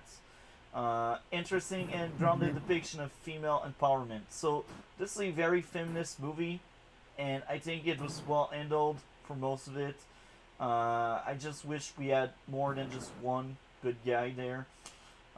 Character feel real. I think the point of it, honestly, also his character is supposed to be like, again, a depiction of like us, the audience, again, Yeah, viewing it like, through our male, and I think that was also kind of like the message there at the end, as well, with like saying, no, no, you were, no, it's yours, you were responsible to taking the minutes, yeah, like studying this, and learning, and yeah, also before that, that was like nice, because yeah, again, there's always those fucking like, even with feminists, fucking like, male shouldn't show emotion, shouldn't be sad. So that yeah. part was really nice. But yeah, So next up, I think overall the acting was just fine. It was actually good. The only good guy was amazing. I mean, he was one of the best part of yeah. the movie. I I, think. I mean, I really like the acting in this. Yeah, Like, I wouldn't nominate anyone, but yeah, I really, again, the cast is stacked with all amazing actresses, and then yeah, Ben Wheatley is yeah. great. Next up, question on God, fate, and stuff again. I think religion was well handled in that movie. Forgiveness being one of the theme was interesting. The psychology aspect of teens made sense. Now, this is coming from me, and you know it, but some people may not know it. But I did study 2 years in special care counseling, so I do have a background in what they were pointing at in the movie about teenagers and their cycle of growth. It made sense. It's very real. Like the older you get, the less likely you can change, and like from like 10 to like 13, 14, that's like pinnacle of like you changing as a person. But you still keep changing past 15, but past 15 it's harder and harder, and when you're an adult, I won't say forget it because you can still change, but you need to really work hard to change. And the older you get, the less likely you will change if you don't put the effort. Hmm. That's the way it is. That's how psychology works. That's how the brain works. It's pattern, it's behavior, and you really want to change it if you want to Yeah. change it. Yeah, yeah, but yeah, basically, if you want to change when you're older, the main thing is just um writing stuff down and forcing yourself to make it sort of like a Yeah, pattern. Like, if you want to, like, for like, again, for example, if you're kind of like sloppy how you eat, and you want to eat more, mannerly and professionally, then you have to like remember, like, have it written down on a fucking note, and then, like, yeah, like, even though it like might be, like, again, time consuming and, like, stupid to you, it just, but like, yeah, take your time and just continue the pattern with it. And then with other things, like, doing certain stuff, saying certain keywords, you have to try to make it a pattern, a cycle with stuff like that. It's sort of like similar to, like, if you're a dementia patient and you're like writing stuff down, so you keep remembering. yeah. And you slow down the process because you make your brain work. Hmm. So I think it's the right time for the grade of the movie overall. I don't have much more to say. I think Yeah, everything this one I has don't have been much to covered. say because honestly, it is just like a consistent like grade film. Honestly, there's not Yeah. like too many flaws. It's just like however you feel about it is probably the score. There's not much like dragging it down, and there's not too much to talk about outside of basics. So yeah, Yeah. it's one of those films. What would be your grade out of 10? It's around a 6.5 to 7. It's yeah, very good, but yeah, not great or amazing or anything. I definitely wouldn't have. Yeah, this got a screenplay thing and then best picture. Those two. Screenplay, sure. Best Picture probably wouldn't have done that. I don't know if I would have nominated The Whale either. I mean, it Yeah. would definitely be a contender, but I can understand if you don't want to, or I wouldn't. Between the two choices, I definitely would have chosen that instead. But either way, they were better choices even outside of those two to make. Like again, I whatever. I can't believe the Northman still got nothing, but oh well. Yeah. I think I would give this movie 6 out of 10. Um, Now, I remember giving Yeah, I Babylon kind the of same. expected that. I, I, I, Yeah, I, I think it's better than Babylon for sure. I think it's actually mhm. much, much better. I see myself rewatching this and never Babylon. Um, it's shorter, that's one of the reasons, but even there, I feel like there's some kind Mhm. of reason of the story. It has a meaning, and it's a good Yeah, depiction of yeah, and female again, those empowerment. I think. flashback scenes were really well done. Yeah, Yeah, and again, I really liked how they highlighted that scene as well. Like, yeah, if you didn't know when the like Amish colonies and stuff like this and closed off, yeah, I believe they like remove every female's like entire teeth. I believe yeah, like their whole teeth and give them that that. I think. yeah. So I will mark down the timestamp, and I think we can move on to Crisis on Earth X. So I marked down the timestamp here. Woman talking. There we go. So Crisis on Earth X. Now, I will say I have to do something for like a minute. I'll be right back. okay. So I guess I will make an intro there. I enjoyed a lot Crisis on Earth X. Is it as good as Invasion? Not really. So let's ask Cole to let me know when he's back. Let me know when you're back. Okay. So um yeah, I enjoyed it. It has some flaws. Some of the episodes were a bit weaker, but overall, it was a good crossover. I think it reflects well the DC state back in the day with the Arrowverse. Um, Even if a lot of people didn't like the Arrowverse, I think it did great jobs. That was the first time on TV that we really had DC crossover and team up like that. We had Smallville with a lot of the DC lore and stuff, but nothing as big as the Arrowverse. The Arrowverse was really the first uh, big one. Okay, so Cole says he will be back in 3 minutes. So, this year, the year of Crisis on Earth X, Supergirl had a really great season. The Flash was very average. Legends was really good. And Arrow was very average. So it's very interesting how mixed things are. Because we had two really strong show and two very mid show at that time. Um, so yeah, that's very interesting to look into it. And when you look back at the year Invasion came in, Supergirl was actually terrible. We had Arrow that was at its peak, in my own opinion. Arrow fifth season is a masterpiece, it's a must-watch season of TV.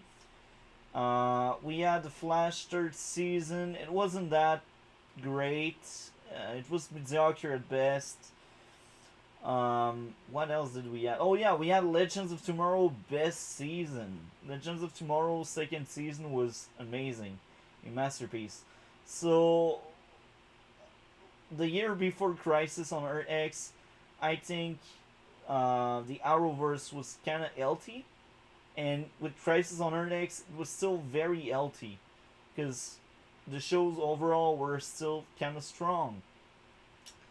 And the year after Crisis on Earth X, this is when everything went downhill. Arrow wasn't that great. Supergirl was actually the best show round, and Flash was the worst. And no, actually, Legends was much worse. So Legends and Flash were rock bottom. Arrow was very mid. So it will be very interesting when we will cover Elseworld once Cole has seen it. We were meant to cover Elseworld here, but turned out we could not cover it because things happen in life, and he did not have the time to watch Elseworld. And that's why we will cover Elseworld next week. And next week we will also cover DC's Legends of Tomorrow first half of the third season. I say first half because Elseworld is 3 episodes and I don't want to ask too much of Cole. So yeah, we will cover the third season of Legends for sure. The 4th, the 5th, and the 6th, and the 7th as well. We will cover the entire Arrowverse. Black Lightning, Batwoman, everything. I think Batwoman will be very funny. I think we will keep Supergirl for later when we get more int at the movie. It will be very interesting to watch Supergirl TV show at that point, because that will be like some kind of warm up to the movie. So that's the plan.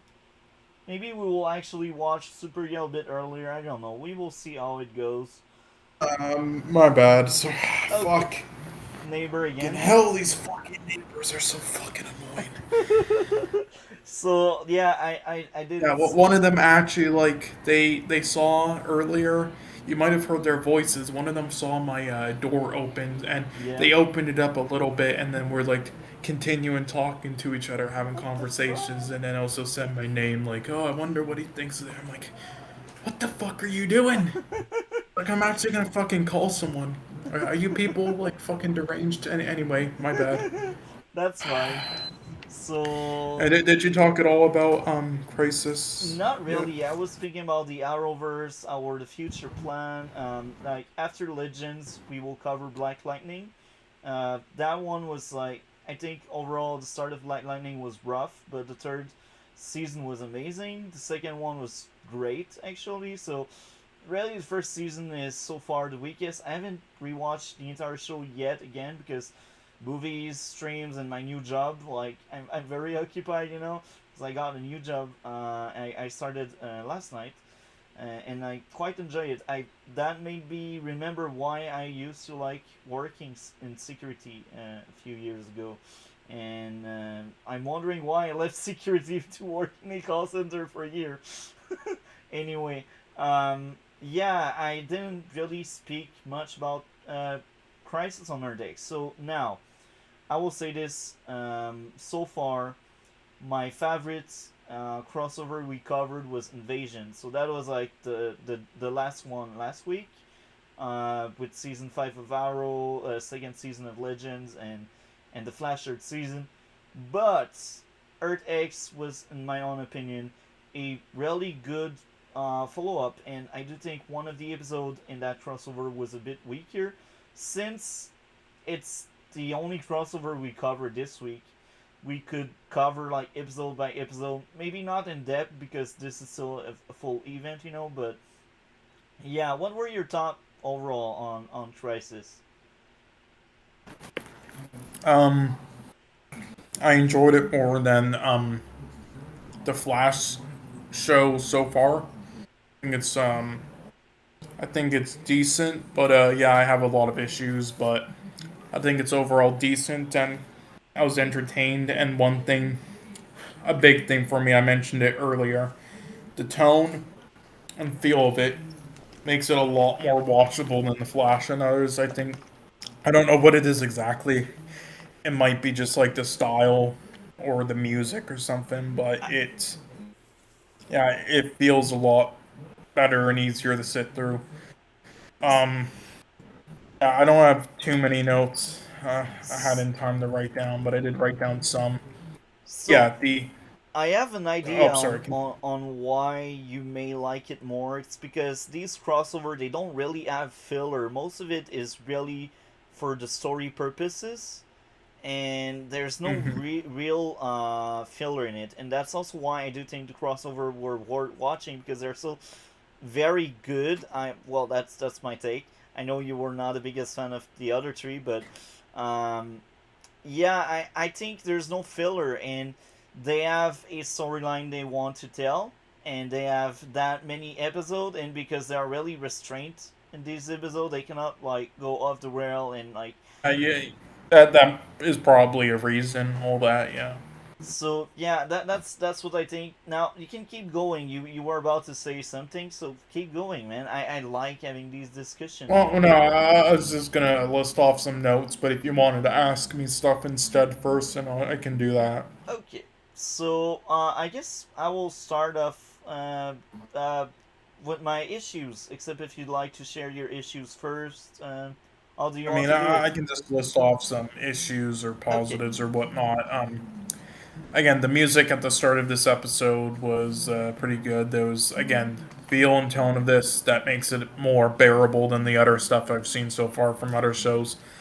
Um, Now, I know you don't care about this personally, about visual effects, but I mean, it's still a big thing for me. Again, every filmmaking aspect is a big thing for me. And look, I was given some leeway involved in it in other CW shows lately and in The Flash. And because even though it wasn't good, they at least for the most part, outside of some scenes, hid most of it well. Um, yeah, my God, this fucking these episodes, the visual effects is just made me want to retrack all this, especially with Supergirl. I'm like, what the fuck am I watching? It actually looks like a video game from like 1993. Uh, now, when it comes, there are good elements to these crossover episodes, and especially the first. But here's the thing: I think they spent their time on the wrong things when it came to the script.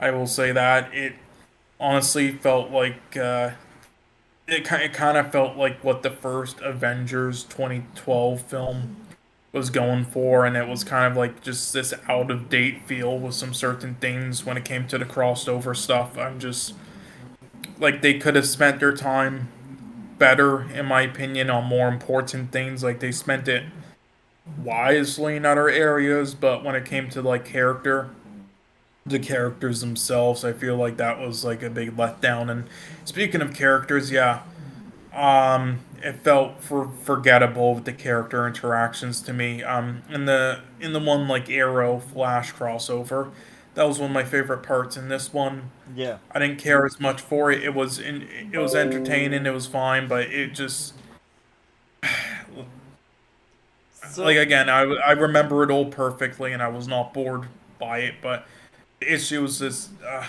it felt I don't know. It's like it felt like it didn't have as much of a point to like the dialogue. In my opinion, it didn't feel like filler. It just felt like, well, it's a crossover, so we have to do this stuff, and yeah. then there's other stuff they don't do, and I'm like, what the fuck? And it's like that's what you should have done for the crossover. I at least like though how they split up these Crisis on Earth episodes, zone old each of the TV show it's doing. Um, yeah, that I at least like. Yeah, the writing was not too interesting for me. Though was a kind of a waste potential. It's kind of like the missed opportunity for me in No Way Home, where they didn't have like a Tobey Maguire and Willem Dafoe scene. Yeah, The last episode out of the four is my favorite, probably, at least in my opinion. me too. It isn't like, yeah. The first is the easiest to watch because it goes by quickly, but yeah, the Actually, fourth is no, my my favorite favorite. was the last one, but the first one was great. Well, no, the first isn't my favorite, but the first is just the easiest to Yeah, watch because it goes by so quickly. But the last one's my favorite. me too. And then Arrow's probably my favorite character out of these in the four episodes because I think he works best when there are crossovers with other characters in his or other shows like this, in my opinion. Yeah. And yeah, that's about it. Personally, I don't have much of anything else. Yeah. So now we are four crossover in. We had a lot of Barry and Oliver screen time. How do you feel about their friendship and their relationship? Basically, how do you feel about it? Do you enjoy it? Do you don't enjoy it? What do you think of it? I enjoy it, but yeah. They could have done better stuff in this one, in my opinion, but I enjoy it at least, yeah. Okay, that's good. So now, Supergirl episode had a few issues here and there. My first issue, Felicity screaming she doesn't want to marry Oliver. This felt like Arrow, 100% Arrow, because like Felicity was hit and miss in Arrow. In season 4, she was godly terrible. She was the worst character in the show. In season 6, we had tidbit of that, but most of season 6 had Felicity good.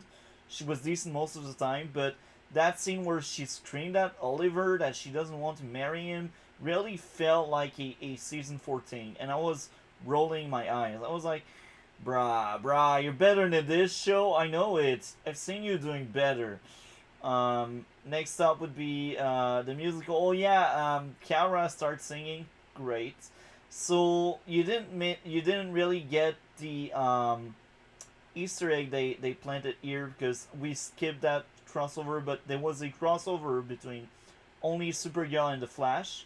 That was a musical episode. That was a godly terrible episode. One of the worst episodes of TV I've ever seen. That's why we skipped it and we didn't cover it because it didn't matter. But yeah, they hint at it in that episode when Kara sing and stuff.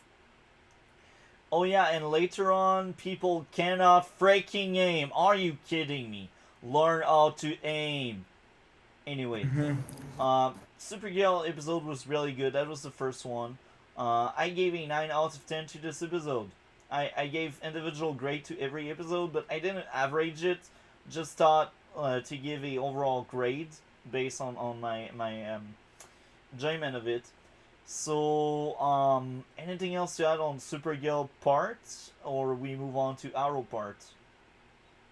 No, that's about it. But again, all the things I said, it basically The entire counts for all crossover. the episodes. Yeah, But yeah, mainly the Supergirl one though, because that was has some of the things I mentioned really. So yeah. like a lot to do with it. But anyway, yeah, I have nothing else to say.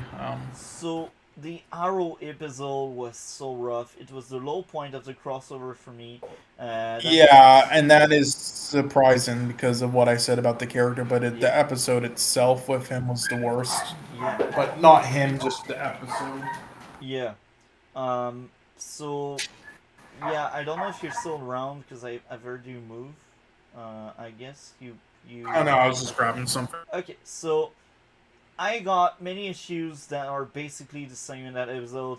Holicity talk. So when they were talking about marriage and stuff, I don't care. I ate it. Even in Arrow, that was one of the worst part of Arrow. I'm like, man, Arrow is such a better show. Do better than that.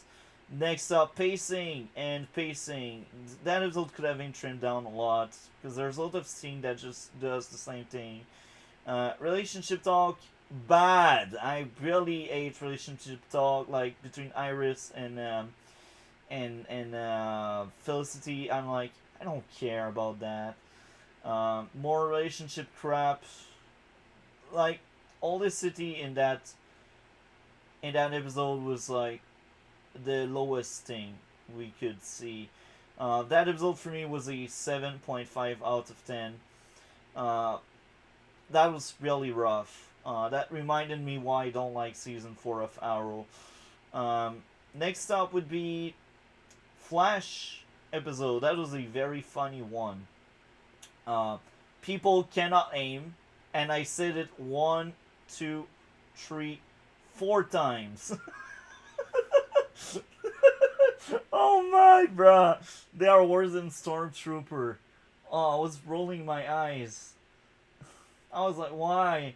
Why are you doing this to me, movie? And this is funny because the final part, I had no issue. So, yeah, I think we covered enough of my issues. Let's speak out about uh, what I liked. The fight choreography. What did you think of the fight choreography overall? Cole. Uh, didn't really care for it. Okay. At least, I guess it was entertaining. Flash versus King Shark. I enjoyed it. Oliver versus the Okay, Ninjas. that yeah, but the visual effects was Did you like the fight with Oliver versus the Ninjas? I mean, it was entertaining. Again, all these are entertaining. I just don't. The choreography was So yeah, I thought that crossover was very funny. Uh, what did you think of the humor, the fun stuff? Did you like it? Did you dislike it? I mean, yeah, it had the best humor. I still wouldn't call it like funny.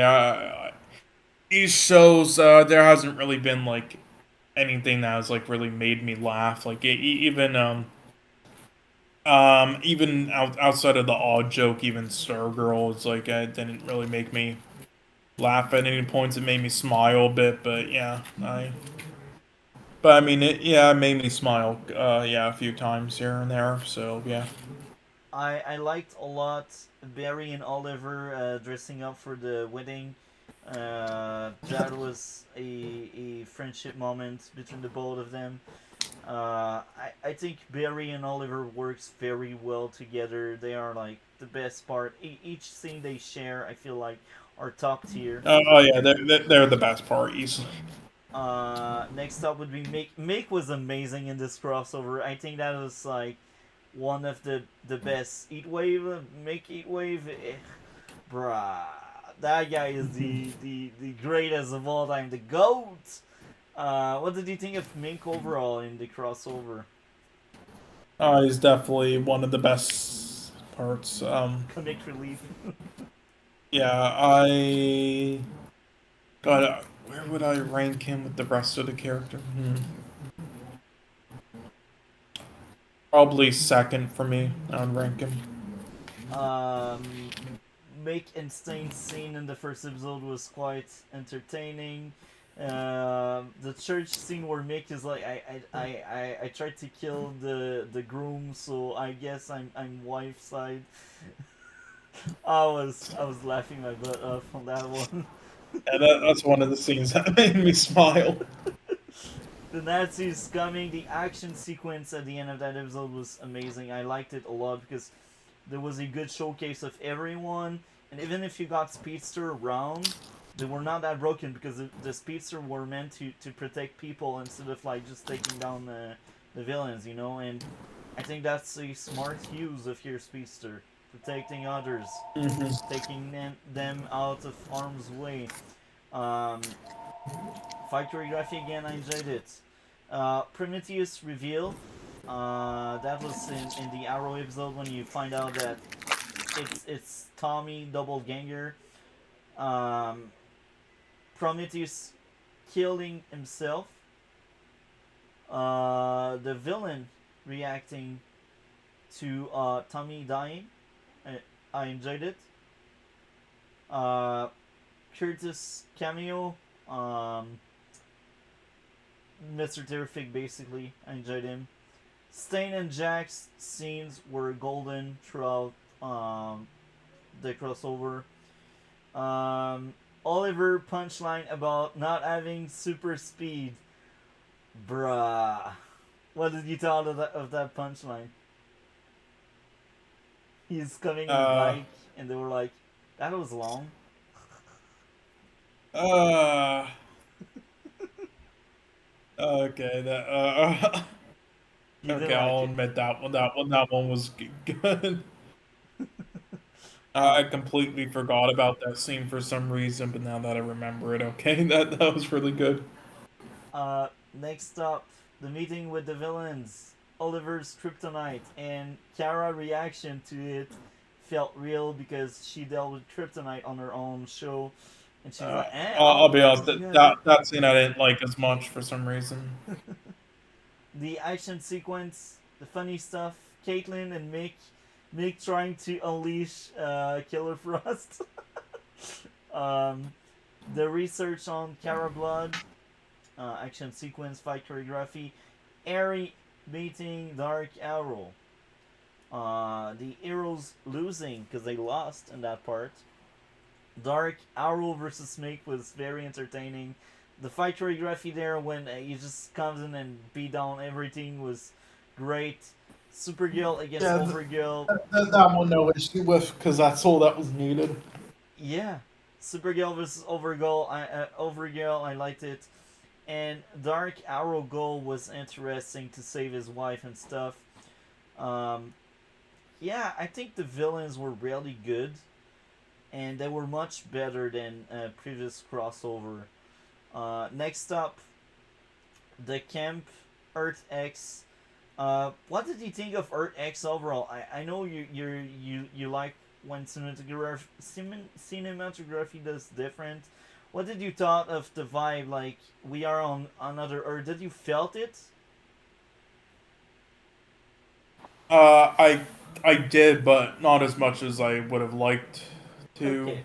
But it did way better than Legends of Tomorrow did. So Yeah.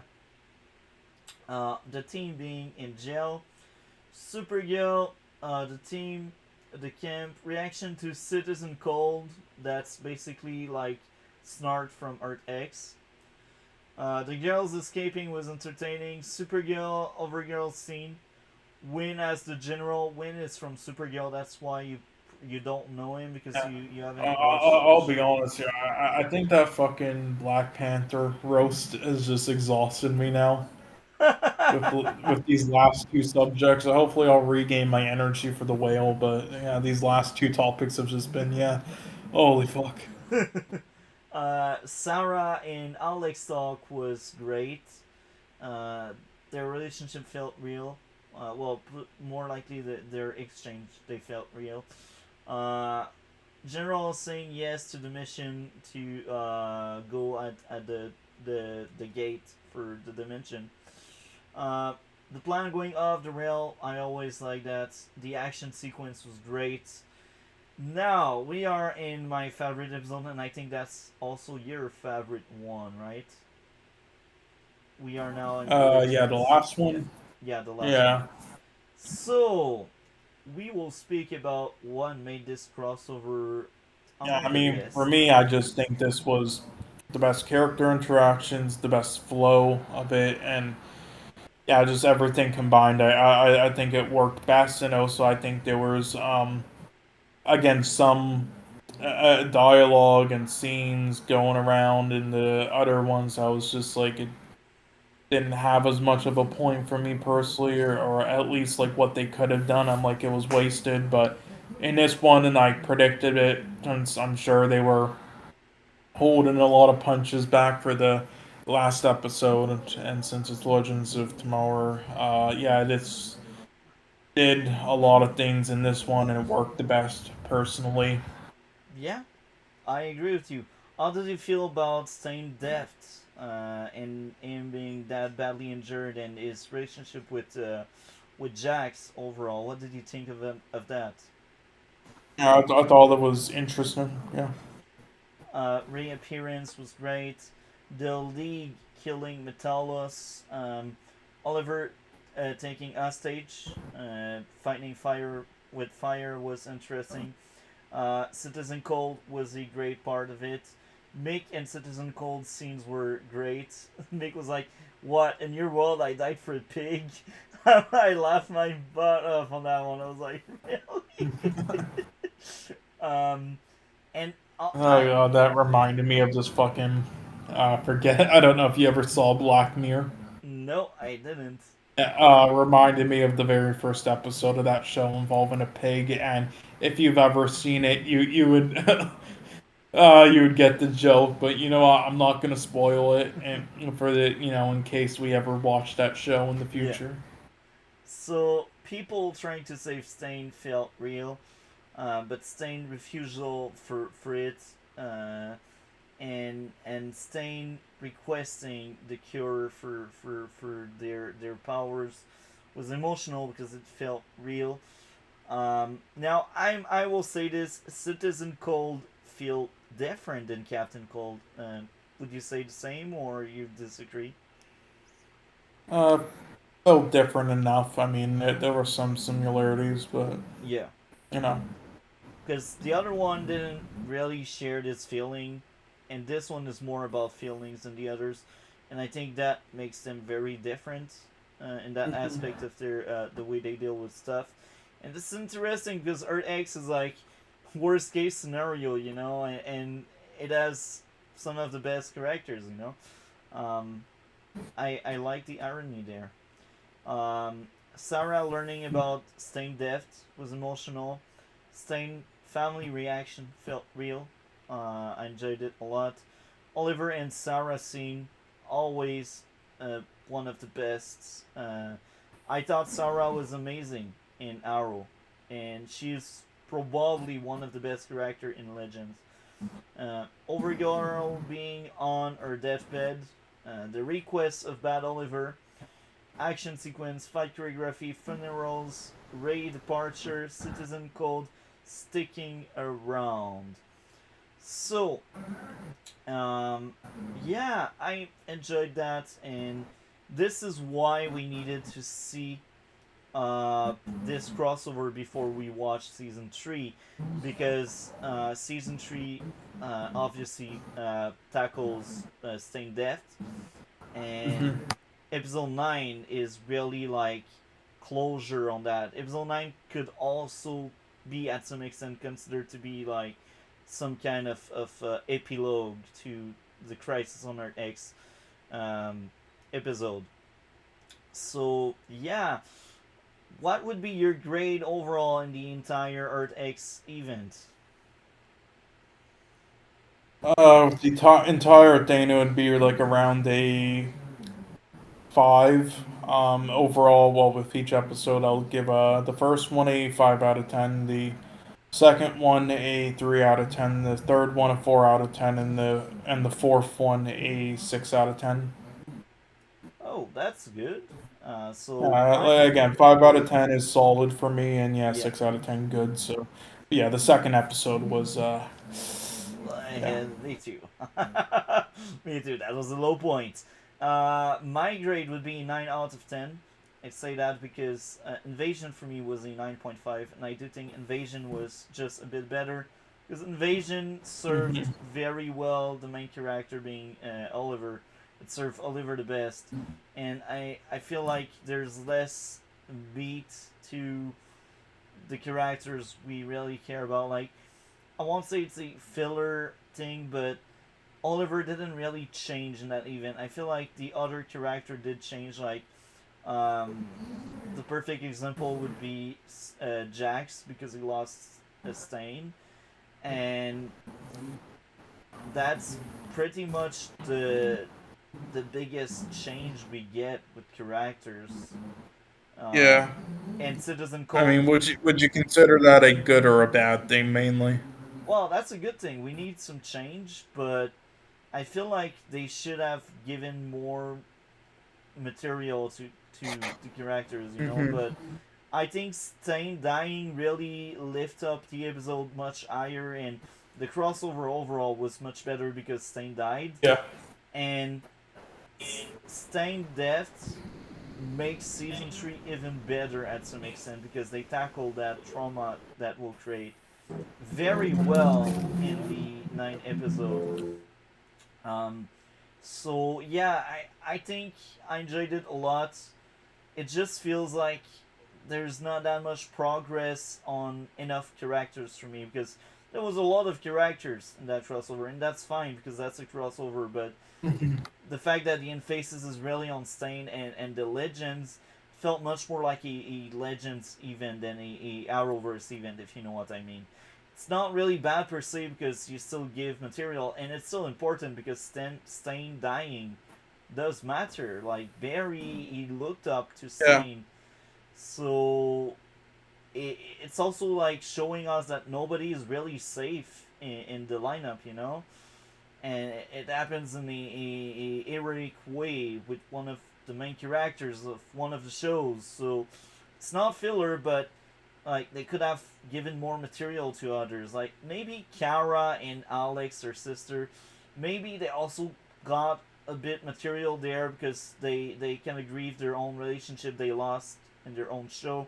So at some extent they're also well served by by the show. But Barry didn't get that much, and Oliver didn't get that much. But yeah, I still think that was a strong event. I enjoyed it a lot, and I think we are done talking about Crisis, except if you'd like to share something else.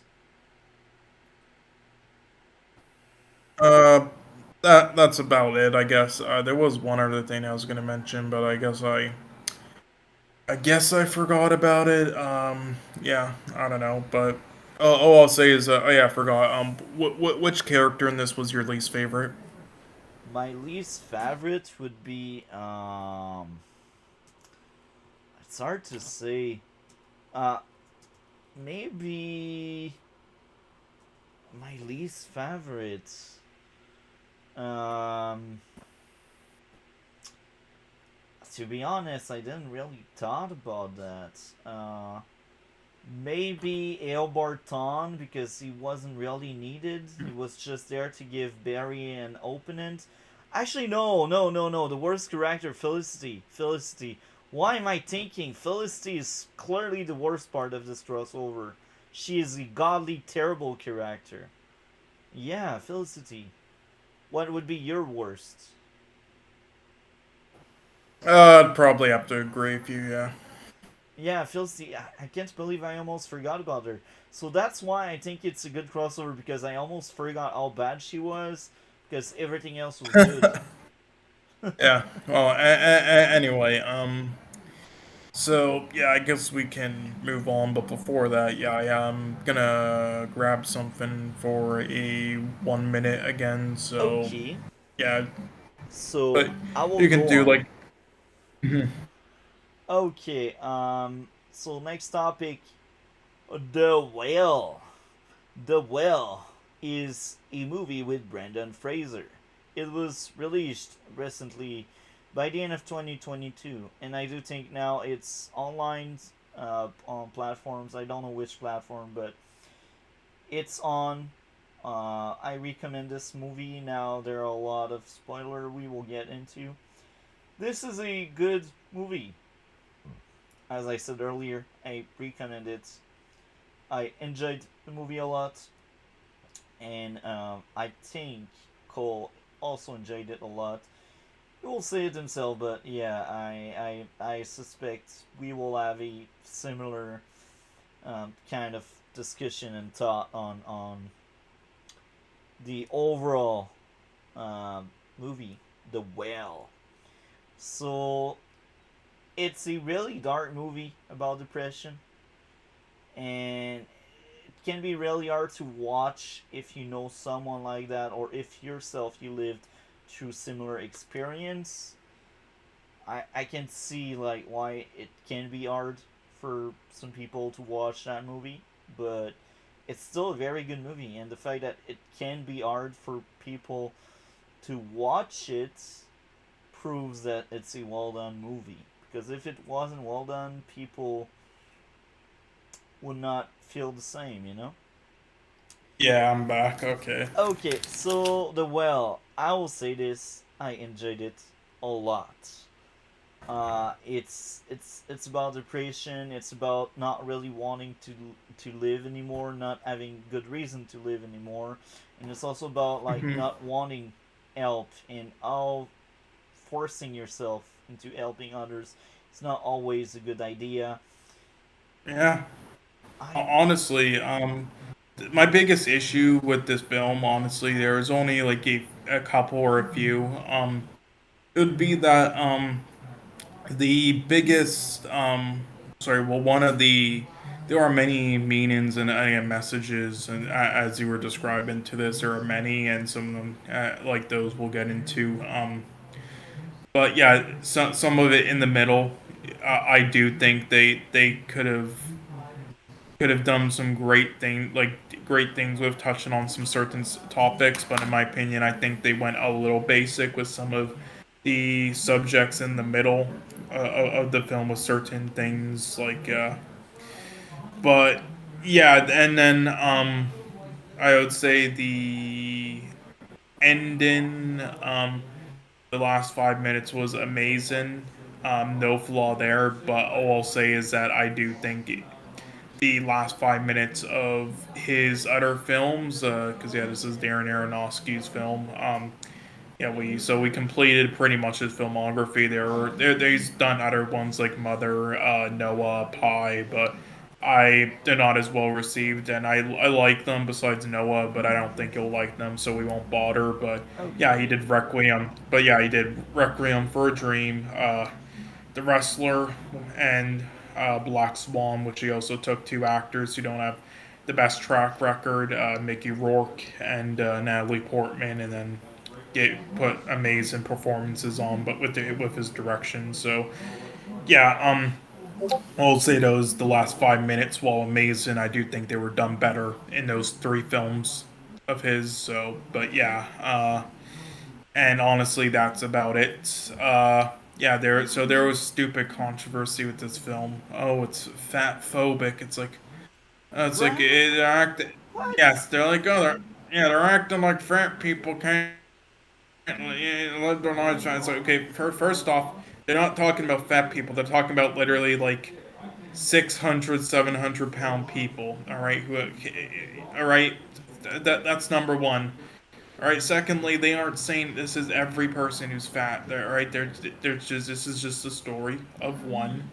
All right, and there's no shaming in this. There's literally none about him. It's about how somebody can get to this point, and everything and people's react. Like it actually is a pretty accurate depiction. Again, besides some stuff in the middle, is actually very accurate of like Yeah. how somebody can get to this point, like why they go through these things and how people's reactions. Like for example, like with like the one pizza delivery guy, it's like and then he like sees him and has that reaction. It's like shit like that is what and then other shit like that they showed throughout the film. It's like bringing up as somebody who's obese, and again, I was obese at one point in my life, and I've worked with other people who are.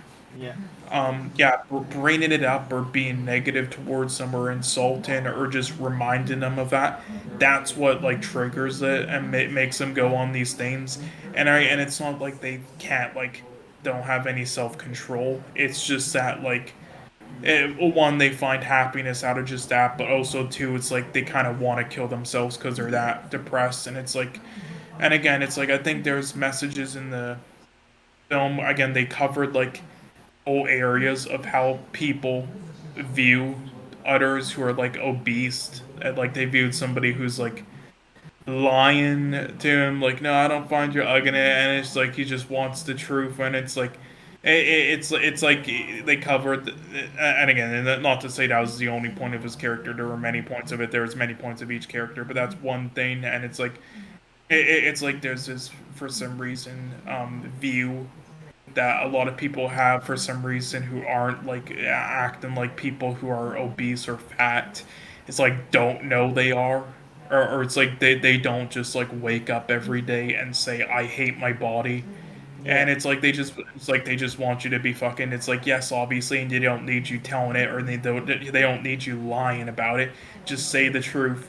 and I think that was like the point of that like scene also near the end about Be honest. making him like break before he leaves and then say, yeah, you're fucking disgusting, you're yeah, Yeah, making him like break and saying to himself like, I'm fucking disgusted. Like that was kind of the point of it. Like, yeah, the show, like, yeah, not fucking, they're not idiots. They're self-aware. They just want the honest truth. And then they showed the, again, many, story things with the daughter, and one, shows again. Again, it doesn't say that's every person, who does that stuff. There are people who actually just are complete assholes and use it intentionally to bully people and stuff. But there's also other people like her, a lot of people who when they do that stuff and try to insult others for certain things online or in real life, they're doing it because they actually like, again, it's showing them that they actually just care about them, and they're doing it to try to make them change. And it shows, and they show it in the film wonderfully, but also they don't show that it helped anything or resolved anything, because while that's also the case, that's also a dangerous, like, again, it's something that people do but they truly care. But it also, again, with some people it helps, but not with all of them and not with a lot. Like it doesn't help what, and it shows because he never changed. They show that in the film with the messages, and but then what actually helped was just true compassion and everything, which shows especially in the last scene with like reading off that poem and everything and showing emotion, which got him to stand up and everything. I think that was like really the point of that entire sequence and what the message is saying as well. Again, there are so many messages throughout this entire film, and so many different depictions of people who suffer through obesity yeah. and other people around them.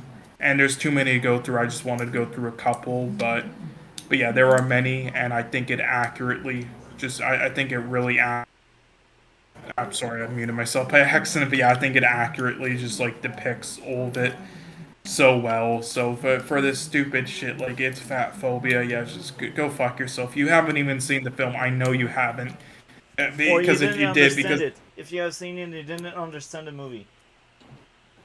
yeah, no, because the shit they're saying, it's like it has nothing to do with the film. Okay, you're lying on Twitter. All right, Yeah. go fuck yourself. But then there was one thing though, one thing they brought up where I can maybe see, which is that they're kind of using it as like a horror element and exploitation element of the guy's weight. But once again, just like the scene near the end, they think that themselves about their weight too. So, so I disagree, because they think that about their weight too. So it isn't just like exploitation; it's just the truth to them personally, to every person who's obese. Like, again, this film worked with the obesity clinic or whatever, society or whatever, Yeah. fighting that. So yeah, and they talked, and yeah, they did their research for sure. But yeah, but the other thing is, I wouldn't say it was doing that at all. What Because again, with the music and the tone of the scenes, what I got was it wasn't just like shown like with the fat suit and everything, like a horror element or exploiting it. Like with what I got from like the music, the tone of it, and visually and everything was just sadness. It was a sad tone, like sad, just sad for him that his life has gotten to this point. I didn't get any like exploitative, like, oh, look at look at this guy, ha ha ha, or oh my god, this is so horrifying, oh, he's so ugly. It's like I didn't get that at all. That's Yeah. just me. But yeah, I feel but you, anyway, man. yeah, yeah, but anyway, yeah, the music in this is amazing, and again, and the music and how it was used in this film, in these scenes. Anyone else, it could have been sappy as fuck. Like the music, the style of it, and how it was used, and in emotional scenes, it could have easily been just emotionally manipulative as fuck. Like Wakanda. Black Panther, yeah, Wakanda Forever was, but how they did it precisely like how the music was made precisely and how they precisely used it, the director Darren Aronofsky, and the performances. It Yeah, anyone else could have fucked it up, but yeah, they did it perfectly. And once again with the performances as well, with the writing being a little basic here and there, or certain scenes, and any other ensemble cast or director directing them who isn't good with like directing people to amazing performances, they could have been like unintentionally laughable, these scenes, but they weren't, because the ensemble cast was that good and because the director is that amazing at directing people to phenomenal performances. Like again, yeah, Brendan Fraser was nominated. Yeah, Han Chao was nominated for supporting actress, and honestly, I think she's like the best in the category with Carrie Condon. I agreed. So yeah, yeah, 100% agreed. I yeah, would yeah. have given Sadie to Sink her. was As much as Carrie yeah. was the best part of Banshees, I think that Nurse Girl was just great. Yeah, I would give it to her as well. But yeah, and yeah, Sadie Sink was phenomenal as well. Was in Stranger Things. I don't know if you ever saw the show, but Yeah, yeah, I've seen the first three seasons. The only season I haven't seen yeah, was the fourth. yeah. But yeah, I mean, she kind of plays like a similar character in the season 4 to this, kind of like like with depression and stuff. But Yeah, but yeah, yeah, just phenomenal direction, phenomenal like cinematography, but how it's all filmed in just one location and everything. But yeah, really phenomenal film. And again, this is just like what he does best at. He takes actors whose careers, yeah, a little washed up, like Mickey Rourke and Brendan Fraser here, who again we saw in The Mummy and one film we watched on stream before, and yeah, yeah, directs them to these phenomenal performances with like characters trying to like trying to bond with like, yeah, like this is similar to the wrestler, like the leads, yeah.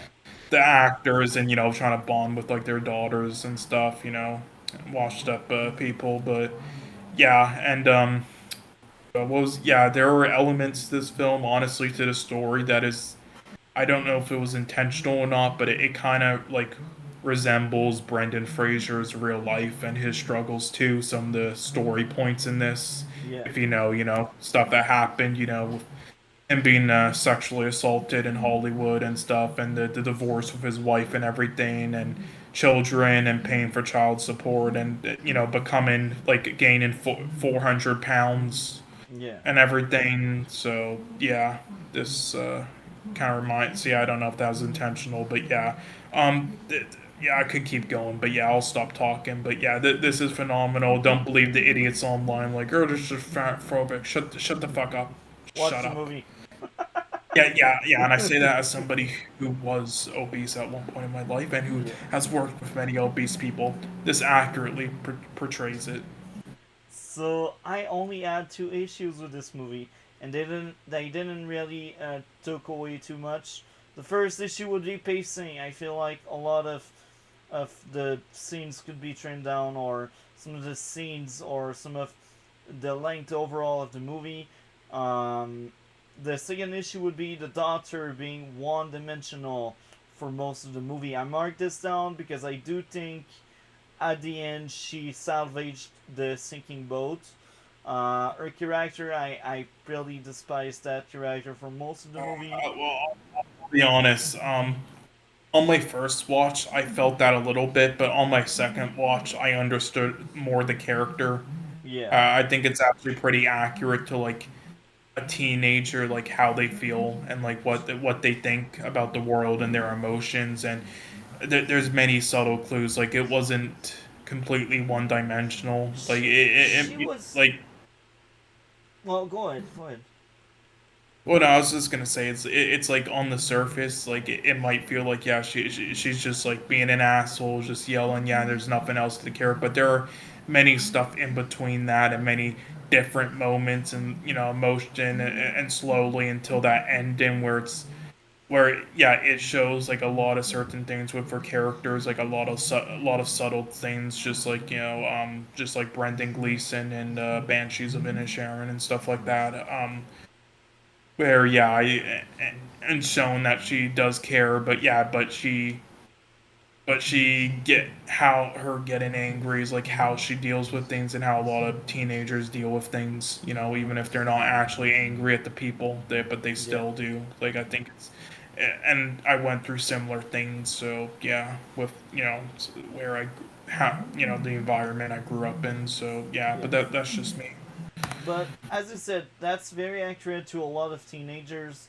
But I think they took it a bit too far because she really for most of the movie feel like the cliche trope of a really painful teenager to have under our roof. Um, Yeah, again, at first I thought that on my first watch, but my second watch, I would disagree now, just personally. Like, there's a lot yeah. of stuff I noticed where it's like, yeah, So I had a lot of likes. I think despite all serious and sad because I had a lot of emotion like most of the last hour, man, I had my eyes red because this was very touching, it was very sad, and it was hard to watch because it was well done. And that was the intent of it, I think, and that was just genius. And despite the serious tone, the weight of the character, the story, the themes, despite that, the movie found many ways to be funny. And it's a genuine funny. Like, I had laughed throughout the movie. Uh, some scenes were hilarious. Uh, Emotional scenes were all over this movie. The theme of fate and the reason why some people lose fate and all forcing people to regain faith. It's not really helping anybody. Um, yeah, it was a very endearing story. The nurse was amazing. The sound effects were good. Um, Charlie wanting to die felt real because he didn't like himself. And this is sad because this is something a lot of people do experience every day, and they don't necessarily say it to others. Um, the daughter, I still enjoyed her in a lot of scenes, and this is funny because sometimes the main character is choking because he eats too fast, and the nurse happens to be around, and sometimes I would be like, it's plot convenience, but here it felt real and normal because that was while she was around and cooking and making him food. So it's not really a plot yeah, convenience there. yeah, and She is again, around, honestly, yeah, and again, with the I would say, yeah, that's another thing that's like accurate because again, as somebody who's also been in that position at one time in my life, and worked with other people, it's like the more weight you gain and the more you eat your sorrows out, it's like, yeah, the less you chew, you just want to get the food down, Yeah. like, yeah, yeah, The auto-destructive nature of the character felt real, and the fact that he didn't want to spend money on himself because he wanted to give that money to his daughter felt very real. And this is what good father would do. They don't really place themselves first. They place others before, even if that may cost him his life. He doesn't care about him. He cares about his daughter because his daughter is Pat's redemption. It's just very grounded and real. And that message about honest truth by the end, his speech to the classroom that is kind of shocked to see him for the first time, felt real. The main character at the end being able to stand up just before he dies was real. I think this movie did great job with what they wanted to do, and as I said, there were many scenes where I really only cried really by the end, but throughout the movie I felt lots of things. I had I had my eyes red, man. Like no tears would fall until the very end, but Yeah, I think it's just a very clever movie, well done and well written. Now I feel like I just repeat myself. Nurse amazing. The mother of the daughter was great. The backstory of the Yeah, main character was great. Everyone did amazing. yeah. And Again, and this is a common thing with his films. It's like the whole cast ensemble does great. yeah, No matter how small their screen time is, and that's similar to like Safdie brothers films as well, and Robert Eggers films as well. yeah. Yeah, they're all just all those directors just like make films that are have a whole cast ensemble, and even like the ones with the smallest amount of screen time are memorable. So I think I don't have much to add because we covered a lot, and there's not that much to say more for me at least. Uh, I will go to my grade 9.5 out of 10, and I think Causeway I gave the same thing. I think Causeway is maybe a bit better because I just enjoyed the pacing more, but The Well is still a masterpiece for me. What would Yeah, be your grade? this is a for me this is a 9 out of 10, and this should have gotten in over Women Talking. Yeah, yeah, I agree. I Yeah, 100% agree. yeah, this got a it's got performance, lead performance, lead actor, and then supporting actress, and then makeup and hairstyling. So yeah, I got those three, and it was expected to possibly get in for screenplay and then picture as well, but yeah, Women Talking knocked it out for both of those categories. So Yeah, uh, the well should have gotten that one. Um, yeah, Anything else to add on the well? Because I think we will start having the outro and a little chat here and there. yeah. Again, there's a lot I could say. Like again, there's a lot that I was thinking about prior that I was thinking of like writing down for notes, but I didn't. Like there's a lot, but I'm not gonna bother continuing. All I'm gonna say though is that there are some people who think the film isn't as special as people are saying. Like it just like it's all right because the reason why is because I think that it's all the emotional messages, like the messages of it and everything, are pretty basic at its core. But honestly, and again, when I first watched it, I could maybe understand that, but on a rewatch, like, yeah, on the surface, it seems the messages and everything seems like basic drama formula with all the characters and everything, and like the divorced family and stuff. But honestly, there's a lot to unravel here. It is a lot more deep and with a lot of layers than all those people think. There's a lot, and a lot of accuracy to like realism with a lot of things. So yeah, Yeah, so that covered a lot of this things. fucking dog, holy fuck. So next week, what we will do, we will cover Elseworld. We will cover the first 9 episodes of Legends third season. I say that because I don't want to ask too much of you because I know you're occupied, you got your things. In the best world, uh, we could cover the entire third season, but I understand if you don't really have the time, then the first 9 episodes, Uh, I'll see what I can do, but yeah, we'll see. watch as much as you can. And Elseworld is really a priority there. And if you don't have enough time to watch the entire third season, watch at least like the ninth first. Of course, you will be able to skip the eighth one because we already have seen it and we already covered it. But Yeah, yeah, for sure. um, that's one of the plans. So you will be able when you can to send me the movies you want to cover Yeah, next week. yeah, yeah. The next one we're either gonna do, yeah. So I'm gonna give you a choice actually. So Okay. and I'm sure which one you're gonna pick because you said before you don't really like watching films about like true stories. So Yeah, I'm I not a fan think of that. and one of them is a genre of films which is literally just that.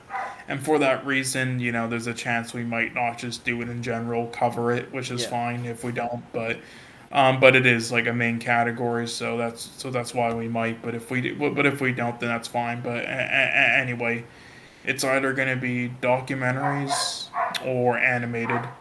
Animated. All the way Yeah. Okay. animated. So Uh, this is what I'm gonna do. Just like this fucking dog. And I don't know if you can hear it. yeah, I hear it. Yeah. Okay. So just like the things I sent in DMs. Two of these films are not very good at all, and they're not worth watching or wasting our time with, and they have no chance of winning. So what I'm gonna do with so basically we're gonna cover this whole category with five of them, but those two don't actually like watch, fully. Basically just read about it or whatever if you want. Maybe watch like some reviews. Like I know there's some reviews shitting on Turning Red for some things. With the Yeah, channels you watch. yeah. So yeah, Well, maybe see some screenshots. Maybe watch like bits and pieces of it if you want. However, yeah, you don't have to watch them with the full things, but if you want, you can do that just so you have an opinion and a grasp on them at least. But yeah. then, but then the three animated films that are actually great and and are worth watching, and also all have a chance of possibly winning. Although it will probably go to Guillermo del Toro's film. With how the race is looking, yeah, will be the ones that I'll recommend mainly and will watch. So yeah. That's funny because one of the channel I'm watching, Literature Devil, I enjoyed him a lot because a lot of his content is writing driven. I enjoy that kind of content a lot because I used to be a writer myself, not really story. Well, yeah, novel, but nothing really became really serious. But I liked writing a lot, and Literature's Devil coverage of Turning Red and why it's bad. It's a big turn up, you know. It's like, yeah, other movies did it better, and here's the why. But yeah, if you want to add it to the list, for sure we can cover that. Anything else to add more?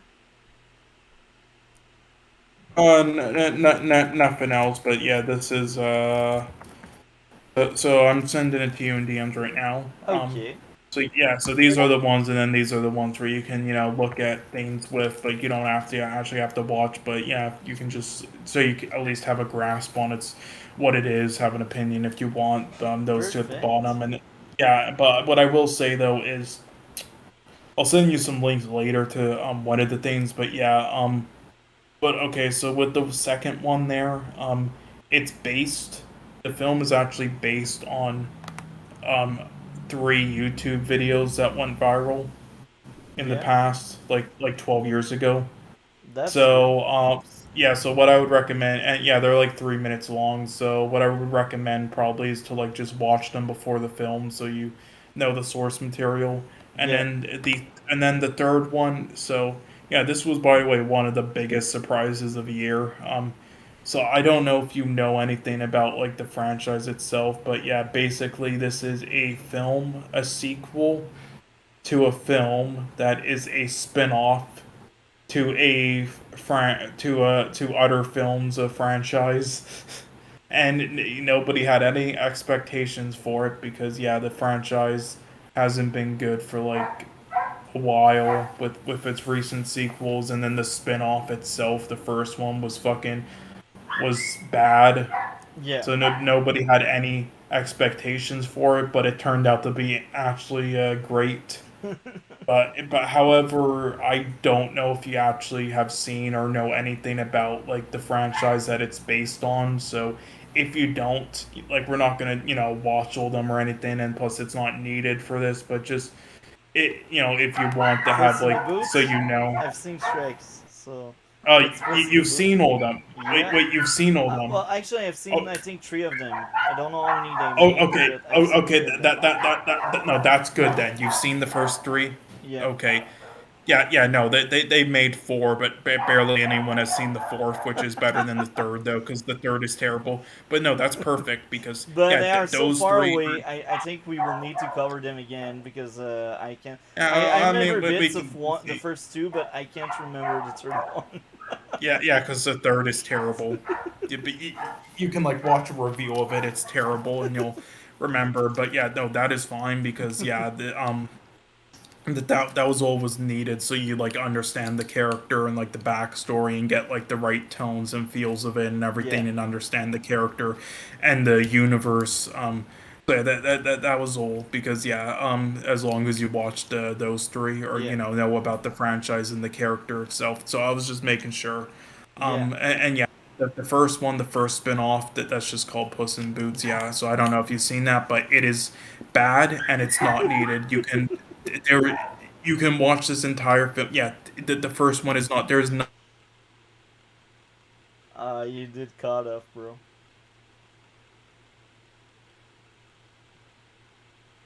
Bro, what happened? No, Cole. Cole, your mic. I don't know what happened to your mic, but you did cut off. You did cut off. Cole, are you back? Let me know when you're back. Let me know when you're back. Let me know, let me know, let me know. So we are near the end anyway. So Cole, are you there, Cole? What happened to your mic, Cole? I guess we will wait until he comes back. I hope he didn't got a storm or something. I really hope that.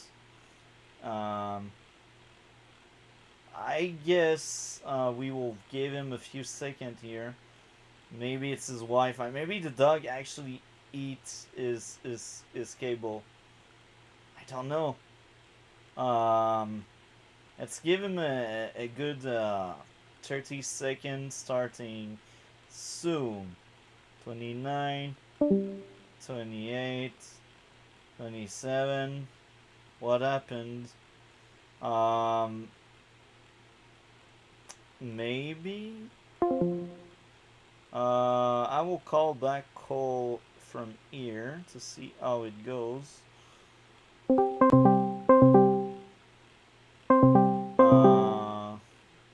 If he doesn't respond back, that means we probably end the stream there. We will see how it goes.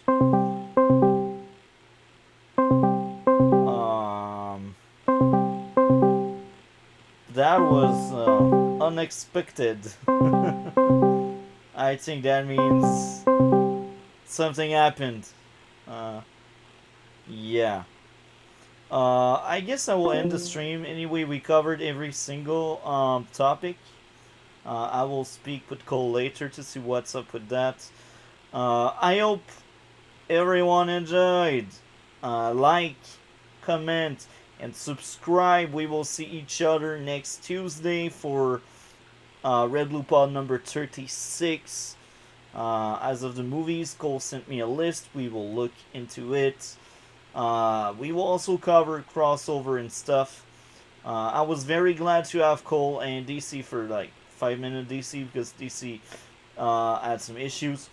I hope next week will be better than this week. This week wasn't as great as usual, but anyway, I hope everyone enjoyed. And with that being said, take care and see you next